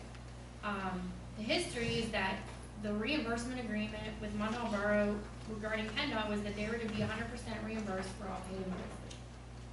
If you go back and look at the breakdown, again, we're, still have 20% remaining of that budget, And at the end of the day, they have not approved the second or the first extension, so what their thought will be on the charges incurred from July 2013 till today. My thought is that because it's still underneath the budget of the original engineer's agreement, that they would agree to reimburse 100%. To my knowledge, nothing has ever been submitted to PennDOT or paid. I do know their requirement is that you have to have proof that you paid in the form of a canceled check. So what would be able to be reimbursed would be all the charges from 2012 and after 2013. What about the prior charges? For engineering services that we paid, I mean, did we not pay any money before 2012? This project's 5 years old. 2009. 2009. We developed the proposal and everything, there was no charge for the proposal, we had to prepare a proposal for PennDOT. As far as, design work or engineering work, none of that was done until we were, had an agreement with PennDOT in terms of measuring or site visits or anything like that. The only thing to my knowledge that was done, but was not invoiced to the borough, was we did a flyover for the surveying, which was cheaper, and we did not invoice the borough until after the agreement was signed. Right. And that was only by a matter of months. So they Somebody should have known here to send those bills to PennDOT under that grant and seek reimbursement. My recommendation at the time was to create a separate fund, but I don't think that was ever done. We invoiced separately, everything's broken down. How much do we have invested now already? 75,000 or something like The that? total approved budget was 63, and we've spent 54, like 68. Does that include that, we just got a bunch of invoices this month on that? That would be inclusive of August. I guess the July. question came up, we were at a finance meeting, Lindsay, and it was, I said, do we want to continue to spend engineering fees to the tune of the kind of money we were spending, which is substantial if we're never going to get reimbursed any money, if they never approve the grant? Because I know that, this was going to be a 3-phase project. It was phase 1, phase 2, and phase 3. The state eliminated because of budget issues. And it's like we keep paying out fees, and we're kind of started feeling like, geez, are we ever going to get this money back, or are we just wasting money? That was the question that came up. Well, we only have that $12,000 that we'd be even able to spend in terms of the reimbursement agreement, and I'm not seeing the reason why we couldn't be reimbursed tomorrow for the first year of That would be invoice. great. That total, I believe, is almost $20,000 for the first year. We could be reimbursed, submit the paperwork for reimbursement, tomorrow. Now, how did we get to the point that we didn't know that our July application to the state was rejected? They just didn't tell us it was rejected, or? No, not at all. I've left messages, I've been on there, everything's submitted electronically. You can only submit, kind of like, the only way I can describe it to someone is if you're paying a bill on your credit card, you can only pay when you're in your actual account. I can't actually upload unless I have the authorization in the project. Because I submit HOV permits all the time, and it's a separate, or I'm allowed to post withdrawal, or I'm allowed to post meeting minutes or correspondence or photos. I'm not given access to, this project isn't even in their system when I'm trying to submit something. So when I contact the help desk, they'll say, you gotta go to this person, and I get kind of weighed down, even in our own district at the same time, because it's like, it's not in their system no matter what's submitted. Can I mail it? No, we don't do that. So how I got the information that our first extension was not approved was through the guy that's copied on the extension letter, Scott Broom. He works with PennDOT all the time. He has personal relationships with them. He contacted Robert Slagle, who he has a personal relationship with, and said, hey, can you give us the lowdown? We're spinning our wheels at this point. Slagle works for PennDOT. Right, yeah. So that's how we got to the point where, oh, you don't have a project because it's not, you don't have an engineer's agreement.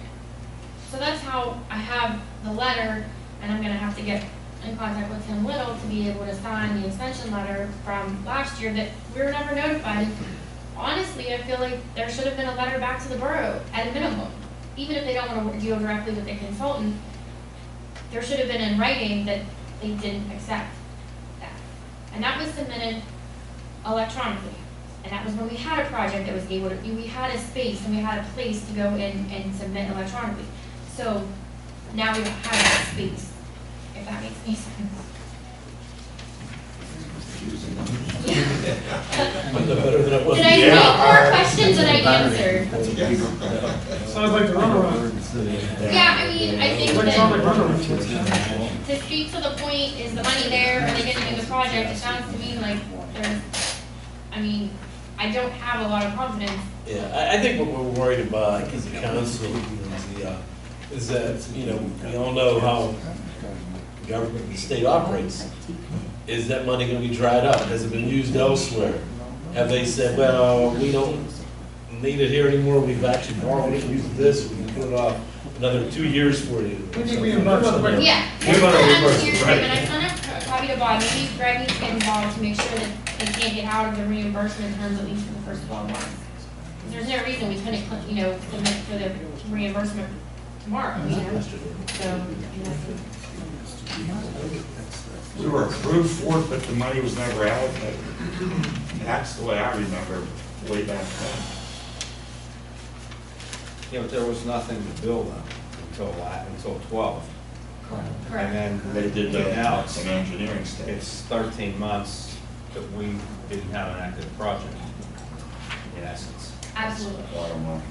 And the concern is, I don't wanna spend another dime on it until there's an active project where we can get reimbursed. After 5 years, I don't Because, think it's gonna happen. You know, the kids are getting to school on the sidewalks we have for the last 50 years, they're not great sidewalks, but That's really, $55,000. that's really a disgrace. $55,000 later. That's really a disgrace for them not to, back that program.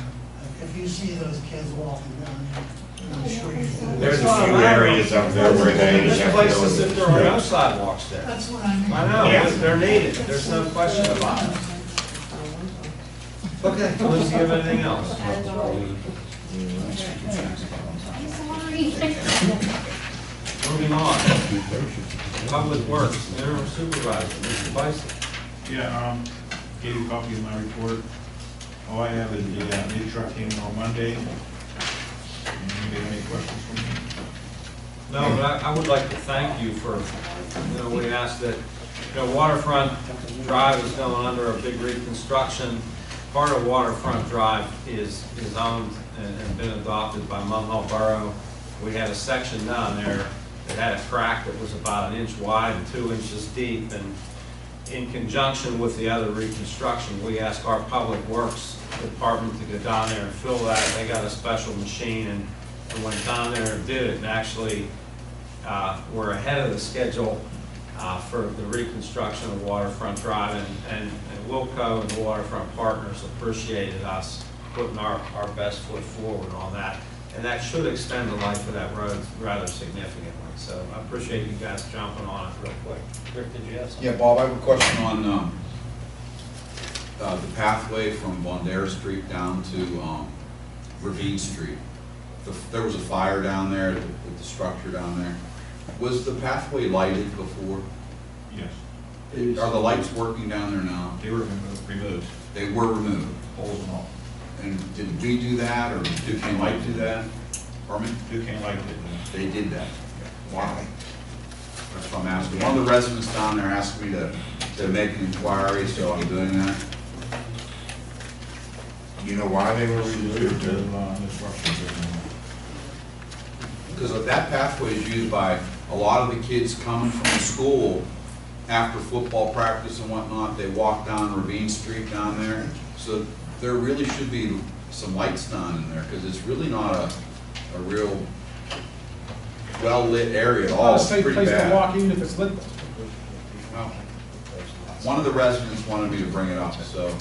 Well, I know, that was never actually a road that the borough Maintain. maintained. It's a street. It's like, I think it's a street. But it's the main drag for the people who reach. right, if they can't use The it, hill, they come up. they walk. They walk.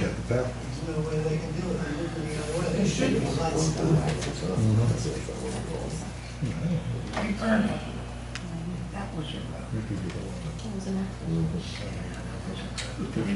Tom, at the, Yeah, years ago, that was a roadway down there, went right on down, because the fire trucks that used to go down that way.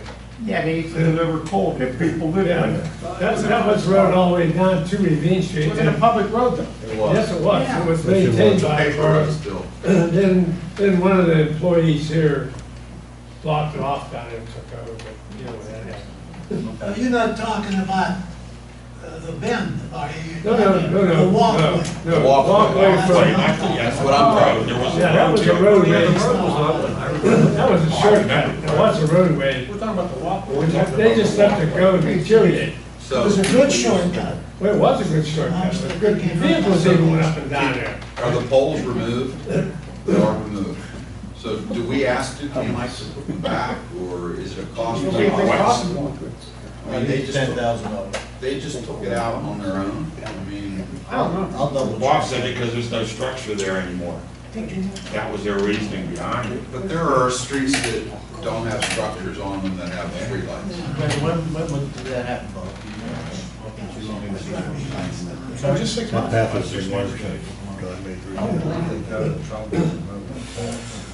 I'll investigate and check.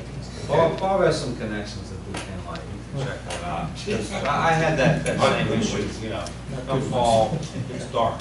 Yeah, it's bad. Thank you. Is that all, Bob? Police chief.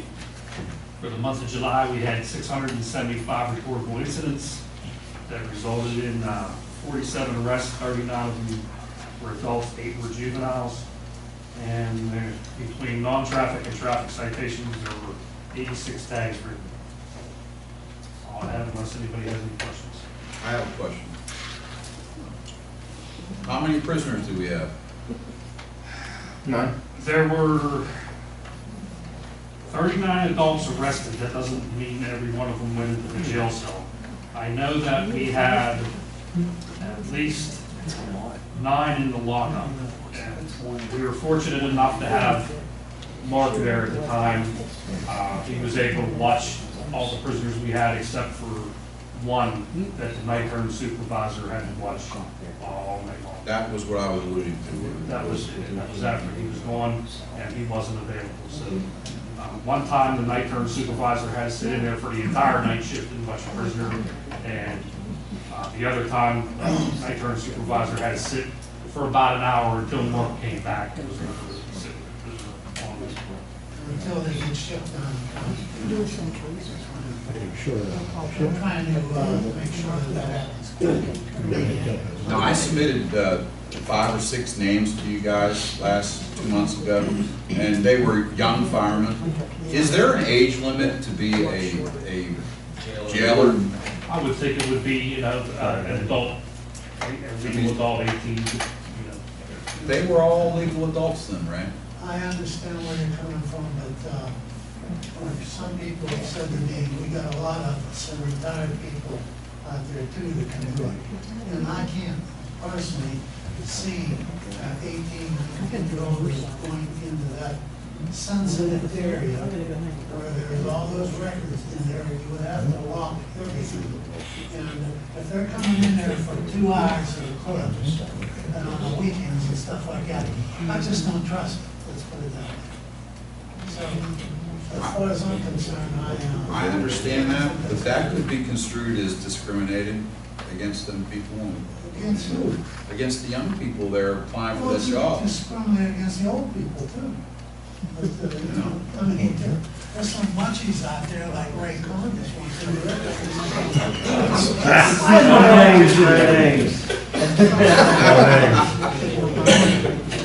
You're an official of the Borough of Munhall. Fire chief.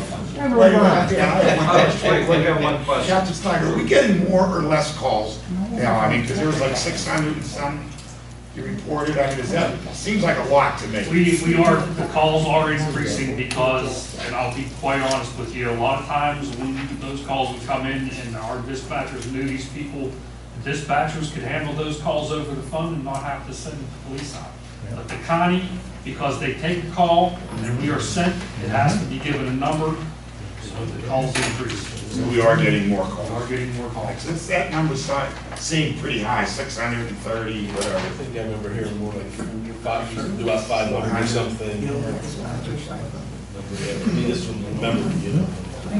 Thank you, that's all. We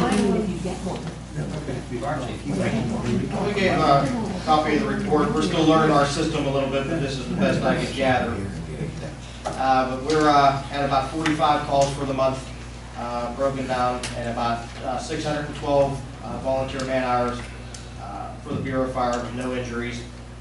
We're working out well. We're up about 20% on our call volume as well, give or take. Everything seems to be going well. We're still doing a couple switches with the run card, but nothing that can't be fixed that we're working on. I'd like to add something to his report. Absolutely. I just want to add, this is August 5th, 19 years ago, where the fire department had that terrible accident where 6 firemen were involved. And I just want to bring it to everybody's attention that it's 19 years now. And I've been a fireman now for 53 years. And where we lost one fireman and another fireman is permanently disabled. And I just want to bring it up that it's a 19-year anniversary of this month, August 5th. Thank you. Okay. Mr. Ken, code enforcement. You have a copy of my report. All I want to ask council is, on a regular basis, 2 to 3 times a week, we get calls about the abandoned properties. Do we plan on starting a committee or? Yes. Yes. And will we meet? I can talk to you about that tomorrow. There's 3 or 4 people that are involved already, and we'll have an ad hoc committee. Mr. Brennan was involved, I was involved, and it's high time to get that really in gear. Right, because I get calls 2 to 3 times a week. Did you get the green signs yet?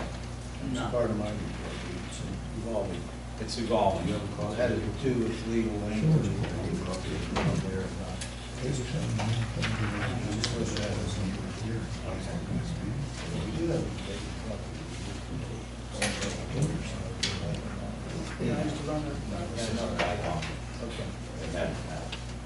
Okay, sewer authority manager is not here tonight, so we'll move on to items for consideration. You're not gonna get around me that quick.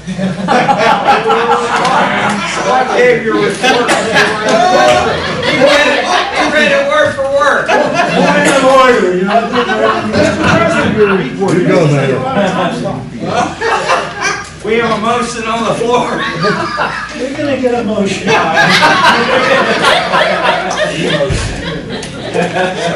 Back up for this one. I thought you were sleeping, we tried. I was sleeping. First thing I want to mention is that, You lost again, Dan. school district, naturally, you probably read about it, along with the 3 mayors and other officials from Port Authority, had a joint meeting about 3 weeks ago at the high school and discussing improvements to the routing and busing from the Port Authority to the different areas, and naturally the school district and I kind of spoke up about, don't forget Munhall Garden or Main Street, if they're gonna make any changes, and quit ignoring West Run Road, and so on and so forth. So, at the meeting, they took everything under advisement. Whether anything is gonna happen or not, there's another meeting to follow.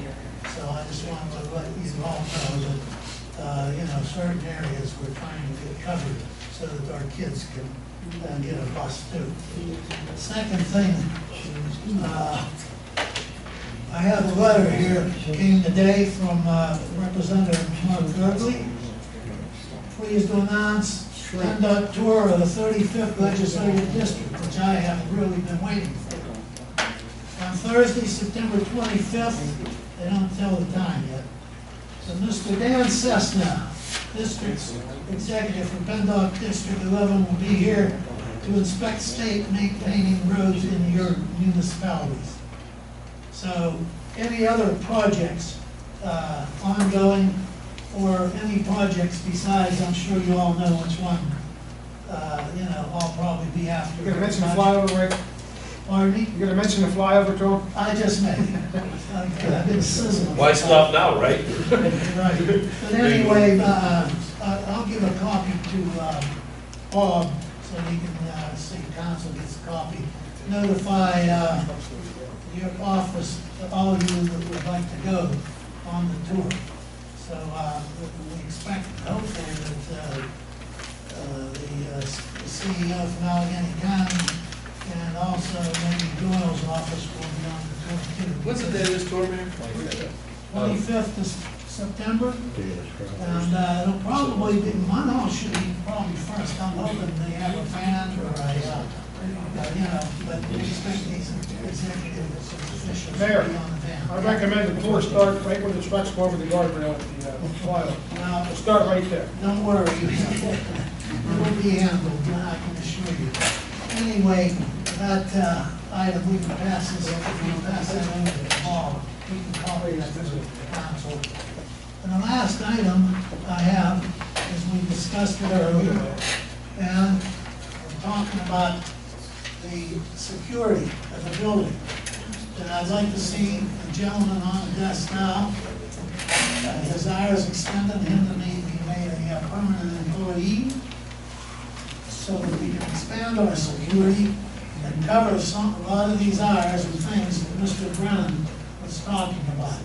And I'm requesting from council tonight a motion to put, extend the hours of the young man that's on there now, so that we have the security coverage this building and this borough deserve for not only the building, but all the rest of the property.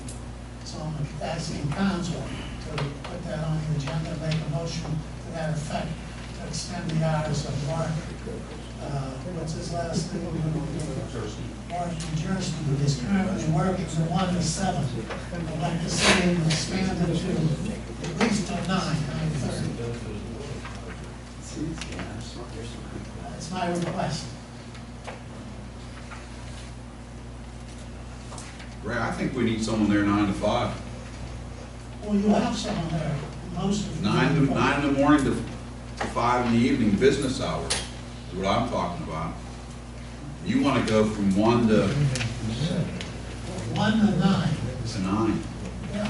You I got think stuff you ever want scheduled. to walk up You got, from 5 to 9, 5 to 9, 5 to 10. well, you got stuff scheduled here all the time. I don't know. You know, that's the problem. You got people going in and out. I'd like to know, and again, I gotta keep with our police, on some of these people are supposed to have these, tags and everything, get in the building and all that. I think that's a poor job. 1 to 9 would be 8 hours of coverage, right? 8 hours of I don't coverage. have a problem with that. That would make a lot of sense. You cover half a daylight. And what's he have, what is his hours now? What's he working till 7? 6 And- hours. 1 to 7. Yeah, and they were all up here, We're talking 2 more hours. Yeah. He needs 2 more hours and make him a permanent employee. Well, we have to watch benefits too, though. Well, So many hours, you have to get benefits now. You can't, it becomes a big expense. well, Well, that changes things around a little bit. I think. We gotta find out where that money's coming from. You know, hey, find a way to pay Yeah, for it, they you know? don't ask You me. can't work full-time hours without benefits, though. You can't do You that. all find it.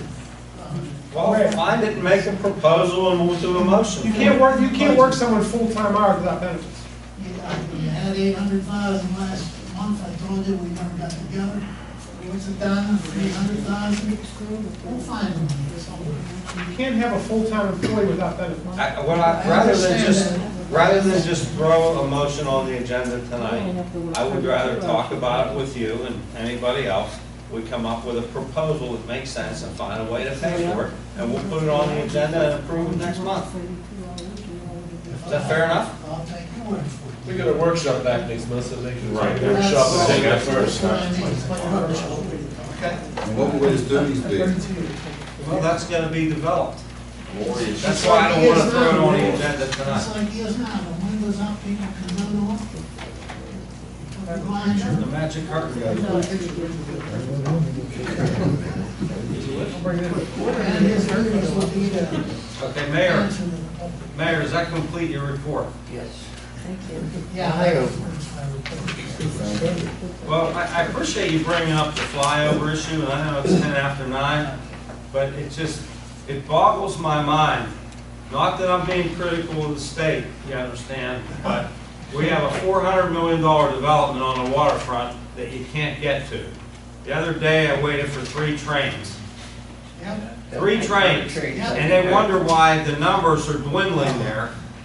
You know, the lifespan of a development like that isn't forever, but the state chooses to build the bridge to nowhere. They built one in McKeesport, and it's a beautiful flyover. When you get over there, you find that there's a desert there. There's nothing there. Mr. Chairman. And now they're building one in Rankin. Mr. Chairman. And he's been asking for how many years? 14 years. 14 years. What boggles me more than anything, I picked the Daily News up. There's a plug for you, Mike. And it says, all these projects that are on, you see the millions of dollars that were being put in all these damn projects that were long, and if you want to come down to my office, I got a file that thick. I got every piece of literature, every piece of well, let's just say mail, every letter that ever was written on that. And I'll show you, and I'm going to show him because I'm going to run copies off of certain things. When we get down there on that door, I'm going to stick it right in his nose and tell him, this is what was promised. You should have, like I said originally, like you were doing the cul-de-sac, which was changed, it would have never been, as I say, that was Georgia Pacific's cul-de-sac. That forward would have never went through had Georgia Pacific not got around.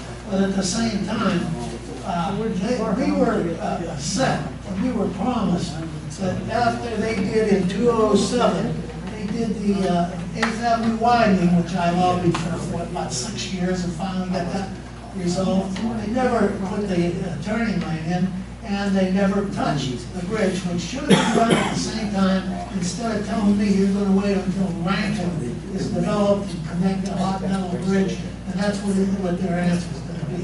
And that's just not That's acceptable. ridiculous. And as far as the state goes, they can go fly. You've got a successful development here. That's right. And it needs to be supported. The money's already been spent by private industry, and it needs to be And supported. we got more coming. I've been with the mayor on several occasions, and it's like a who's who of, state officials, local officials. He's asked everybody, and many of them have told federal officials, many of them have told him, Mayor, you're gonna get that flyover. I promised you, you're gonna get that flyover. I remember Every one of them. Southwest Pennsylvania So Commission. I'm like, he's. Mike, you get a Everybody. It's coming with the West Homestead Right. flyover. What happened to the Fitzgerald promise when he running for Fitzgerald county? said I that. will I give you saw a that. flyover. It's not even on the books I downtown. didn't mention no names. Yeah. Well, you gotta remember, the ingress and egress to that place, there's only 2 ways.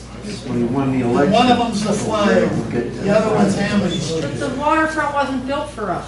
The waterfront was built for Georgia Pacific. It wasn't built for us. That's right. Georgia Pacific, it was gonna be a dead end right by the trestle by the pump house. That was where it was gonna end. They were gonna be a cul-de-sac, and all their lumber was gonna go back out over the thing. They were gonna go in and out of there. That was the only thing.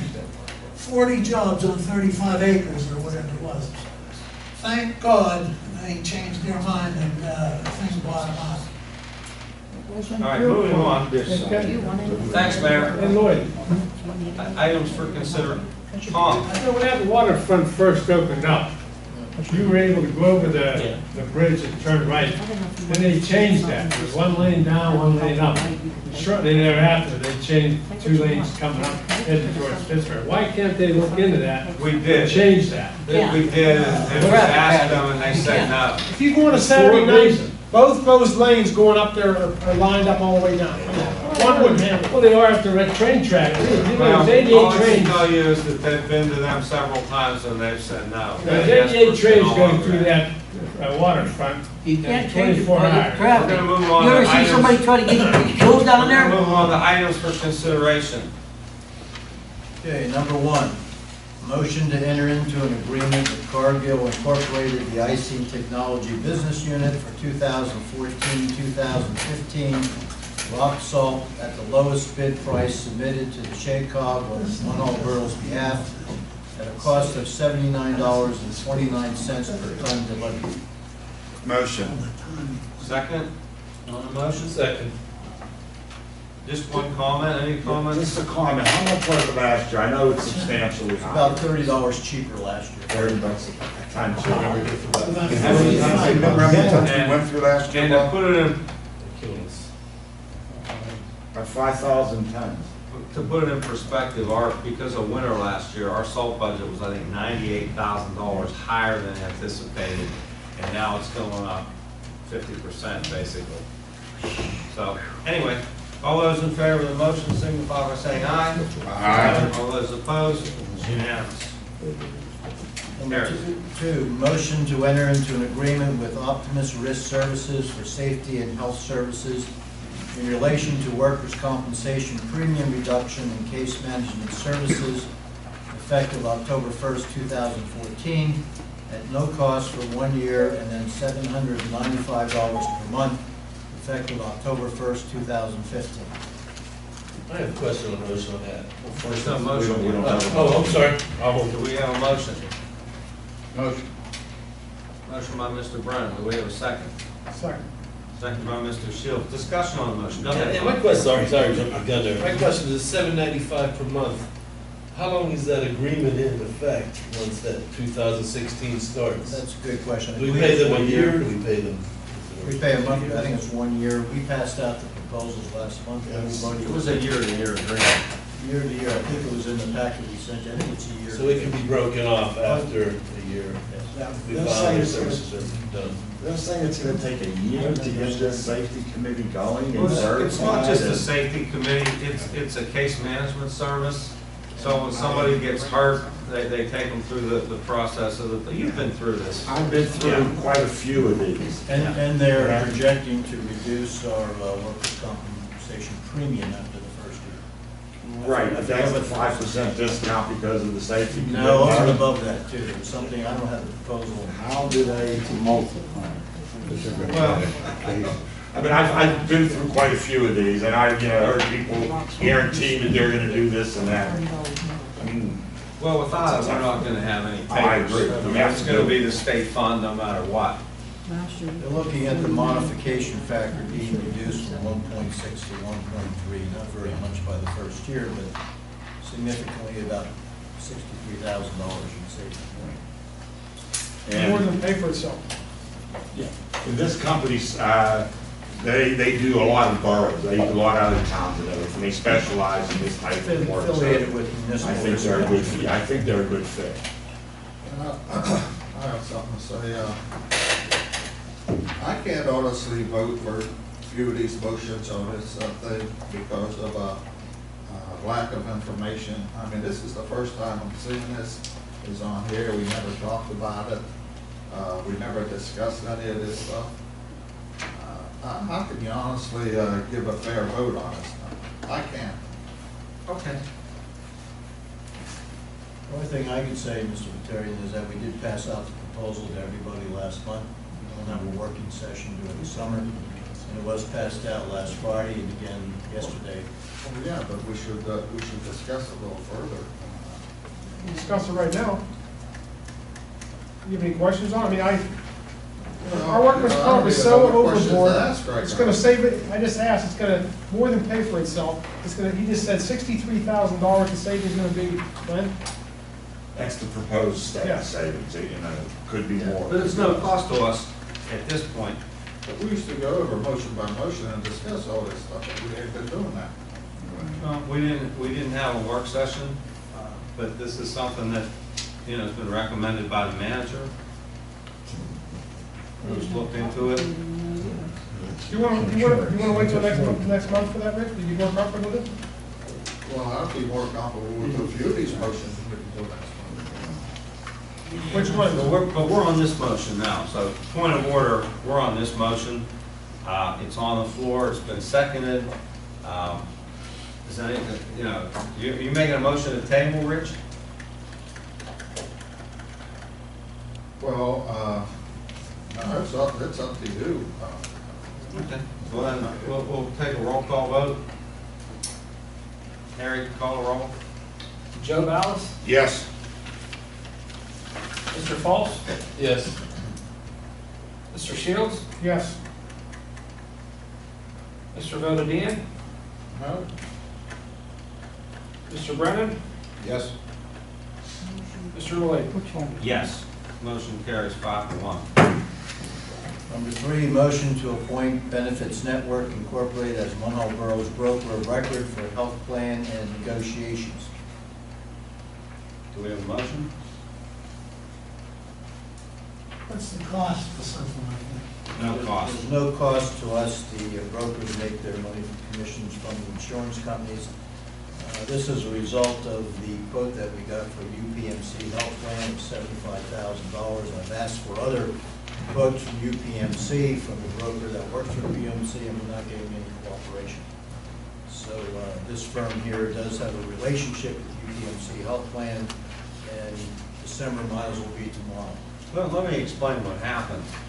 Mark Perhacs represented UPMC through Chuck Getty's firm, GPS in Munhall. They were handling it, GPS went out of business. Mark moved on and he works for ADP, and they had nobody representing us that we knew or know. And Bob was trying to get some numbers, and he needs a broker he can go to. So I recommended one, he found someone else that he's worked with in the past, and all we're doing here is getting a broker that we can work with. So that's the reason he put that on here, so. I'll make that motion. Mr. Shields makes the motion, do we have a second? I'll second. Second by Mr. Brennan. Any Yeah, questions? this was one of the things that we found out about this Friday, when Bob sent out our thing. I didn't know what it was, but thank you for that explanation of now I understand what it is. I would suggest. And there was no cost associated with it. If there's any question on those things that he sends out, Summertime, it's tough, you don't have the workshop, it gets tough. Right, exactly. But it's something that he needs to have so that we can negotiate some other prices on the insurance. With that, the motion's on the floor. Any other questions? All those in favor of the motion signify by saying aye. Aye. All those opposed? No? No. One no. Motion carries 5-1. Number 4, motion to advertise an ordinance for the implementation of a defined contribution pension plan for employees hired after January 1st, 2012. Motion. Do we have a second? Second. Second by Mr. Shields. Question on, Bob, would you explain why we're doing that at this point in time? Within the collective bargaining agreement with the Teamsters 205, it was to have been adopted by 2013, I believe, that any new employee would not participate in the defined benefit plan, but rather the defined contribution plan. In order to execute that plan, it must be done by number 1 ordinance, and number 2, certainly have that plan. The plan was reviewed by Munhall. We did have a solicitor take a look at it right now, so this is to advertise that ordinance. The ordinance, we may have to, we have a template of the ordinance, I believe we may have to be fine-tuned, but we are required to implement that for all new employees. So again, this is just to advertise, but it was something that was required by the state, and something that we said we were gonna do, By the collective bargaining. and we hadn't adopted it yet. No. So, motion's on the floor. All those in favor of the motion signify by saying aye. Aye. All those opposed, no. Motion carries unanimously.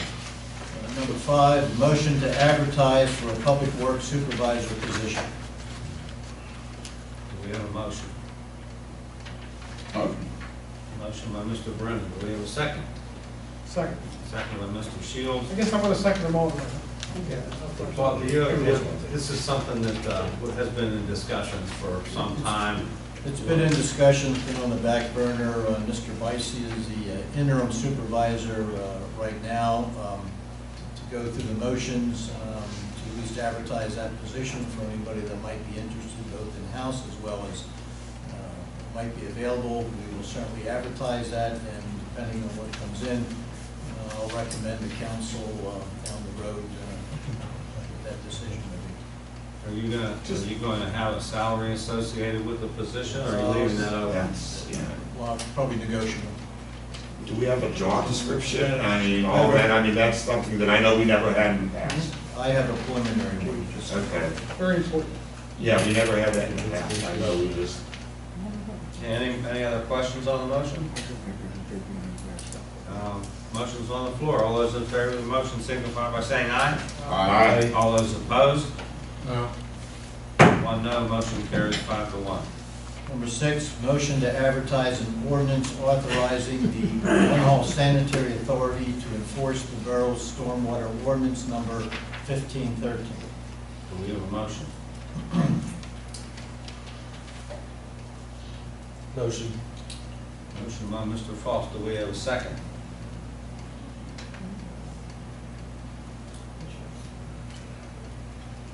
I'm gonna give the gavel to Mr. Brennan. You're the president now. I'll second the motion. Discussion on, oh, you're the president. Excuse me, discussion on the motion? Yeah, the discussion on the motion is, we need to do this. Yes, it is. Well, I'll refer to the solicitor.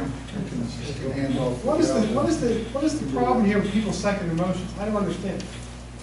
I have a question on the motion, or a comment on the motion, Mr. President. Question? Well, the comment is that we need to do this because the sewer authority officially needs to have the authority to enforce violations of the stormwater ordinance in conjunction with the consent order and the agreement that we have with the Clean Water Act. So that's why we're doing this. Not only basically handing the, let's say, for sense, a better word, the hammer over to the authority to do this. Correct. I mean, they're enforcing it now, but probably if it was challenged, it could be a problem. We need to give them the authority. I didn't know they did. I'll second the motion. I didn't know they did. No, motion already was seconded. You missed your shot, Rich. This was discussed earlier, too. It shouldn't be a surprise. This was discussed earlier in this meeting. This is okay. Ms. Dressman brought it up. I knew 2 years ago they didn't have the authority to enforce it. Where's everybody went? Somebody on council told me that. They're out of order. You're out of order. Thank you. That's great. We've been waiting for over a year now, it's a year and a half actually, for the ordinance to come to us from them to set the amount of fines and everything. That was supposed to be done a year and a half ago. The engineer, you guys were supposed to be working on that, wasn't Sean working on that? I can't speak for them or. Yeah, no, but I mean- but they've been doing the work. I don't know the legal aspect. The fine schedule would be consistent with whatever we had in our ordinance. We don't have, that's just it, we don't have that, from what I remember. We were waiting for it, it was supposed to come 2 Decembers ago, it never came. And they're not consistent on what they're charging for inspection. There was, Well, but that's that's separate issue. Yeah, I don't know if is this, what authority is it gonna give them if there's no fines defined right now? And it's not fair to the There's people. nothing, our ordinance, I don't think our ordinance defines any fines. It does. Our ordinance 1513 authorizes the imposition of a fine for those homeowners or property owners that have an illegal connection and do not remove it upon our order to do so, which is federal law. And there's a fine. Yeah, I was just So gonna they say- will have, they now have the authority to impose the same fine. So there is a fine for this, the illegal connection. Okay, but there was an ordinance supposed to be coming up to us that never came. That was a year and a half ago. I don't know. That was Yeah, I did this before. From the sewer authority.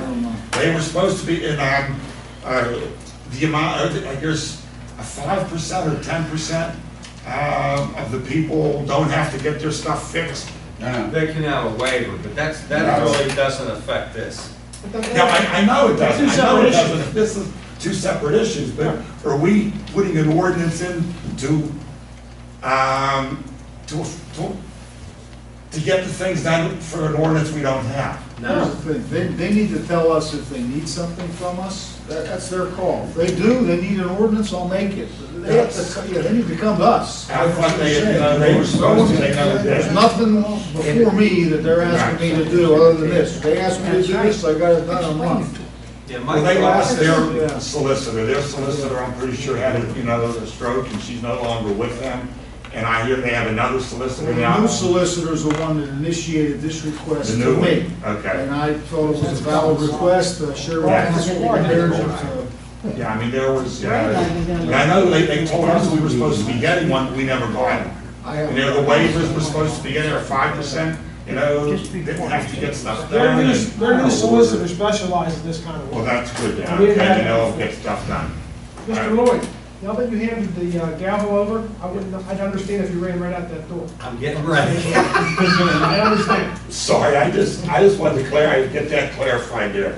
Thanks, Joe. Any other questions? I'm getting that back off it. All right, all in favor? All in favor of the vote? Aye. No? It's a separate entity. Hey, Dan, The vote is united. I'm gonna ask you a Unanimous. question. He has to I'm go. out of line. The solicitor just said 20 minutes ago that it was a separate entity. The sewer away from the authority, the sewer authority was separate. Now all of a sudden, they're coming to you to say they want this. Now, is it a separate Because entity? we had this ordinance prior to them being formed, and they don't get privy to enforce every ordinance that Munhall Borough passed, but they specifically need to be able to enforce this part of the Clean Water Act, which we do through this municipal code. And so we're just extending it over to them. In so other that they words, can do council this. 'Cause doesn't want they're an the agency, responsibility. they're not a government, so they can't pass the ordinance. Is that correct, That's Mr. correct, Solicitor? right. They're an entity. They don't have the authority to make laws in this town. This council does. But we can make laws to help them do their job. And so they're coming to us saying, hey, we need help. Extend this authority to us to enforce this law, so that's what we're doing. Okay, Even though they're not consistent. number 7. Motion to ratify the action of Borough Council Manager. We did that one. Oh, I'm sorry. I'm sorry, go ahead. We have a slight modification. Number 7, motion to ratify the action of the borough manager reassigning the bookkeeper to that of municipal clerk at a pay rate of $12 per hour effective August 4th, 2014. I'll make that motion. Any seconds?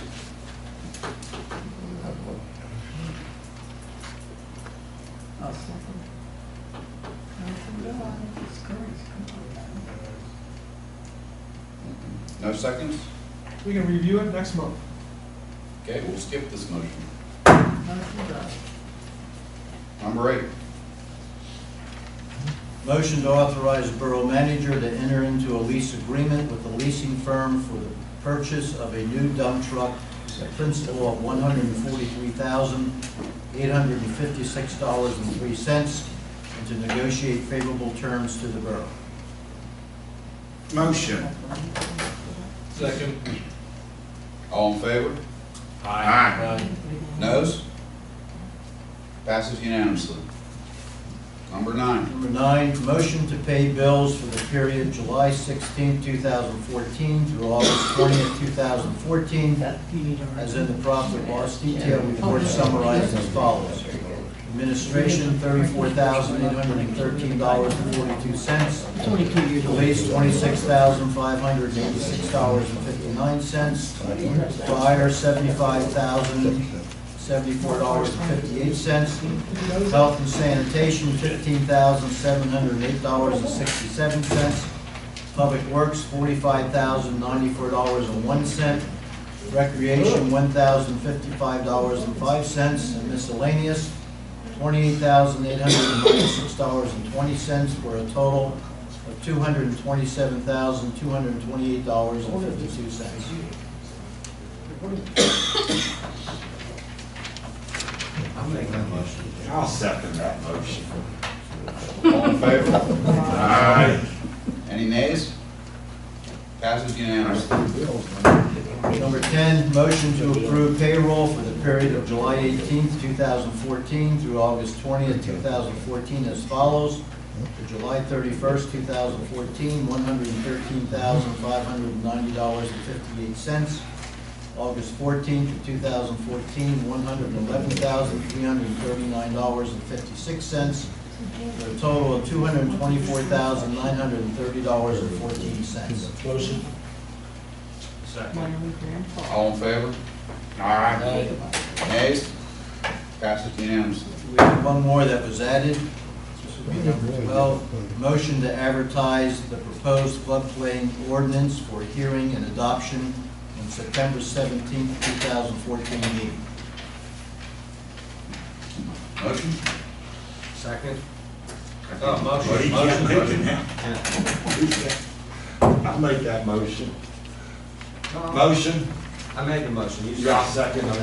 All in favor? Just was a question, we will discuss this a little bit more next month, we're just advertising it, all right? Yeah, so There'll this be will a public hearing. Yeah, well, For this will be public some, and- this will be talk. Yeah, you have it with you? Yeah, I know, I see. Okay, so you can get with me on me. Exactly.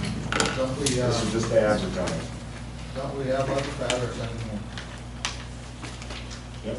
Don't we have other matters? Wait, we haven't voted on this, though. Huh? Point of order, Mr. President. All in favor? Aye. Any nays? Passes unanimously. We do have other matters. Anyone like to bring anything else up? Mr. Bodine? Yeah, I'd like to bring up, about the street department that you put on that advertisement. We ain't got no money, how we gotta pay for a new guy to come in It's in the budget. It was budgeted.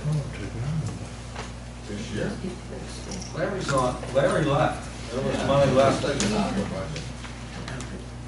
No, there's money that was in the budget.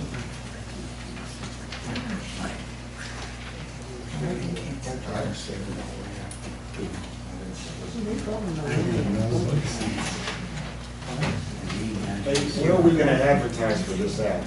I mean, we're gonna advertise, Our newspaper of record, what is, I think both of them. And that, it can also go in the, Avon website or the webpage for jobs.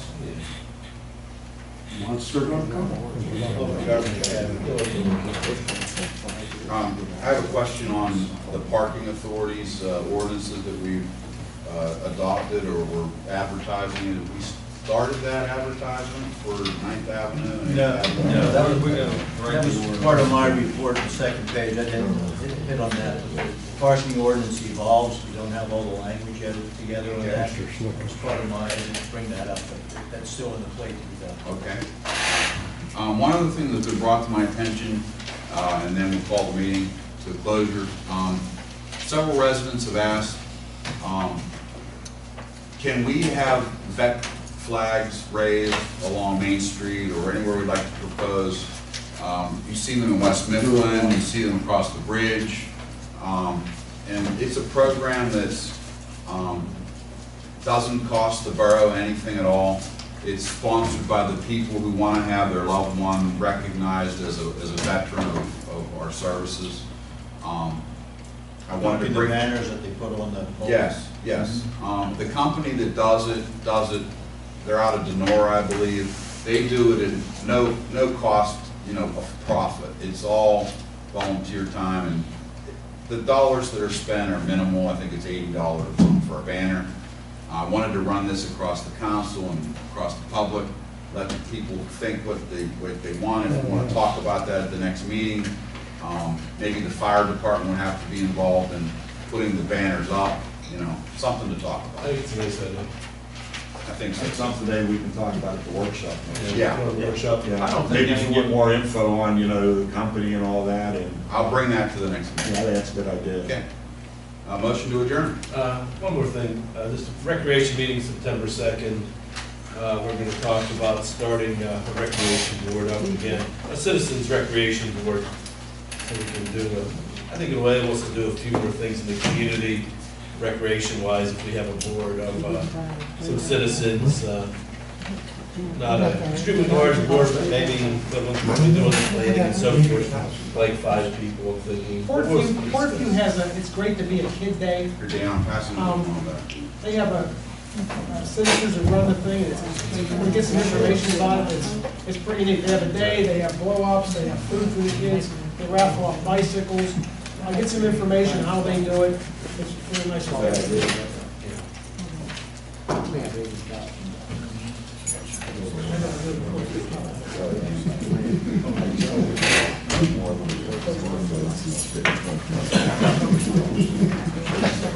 We have that motion? No. I'll make a motion. I don't want to adjourn. Second. All those in favor? Behaving yourself.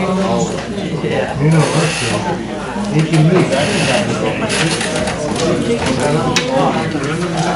I don't know which is worse, Jefferson Hospital. I just came from a meeting there, that's all they did.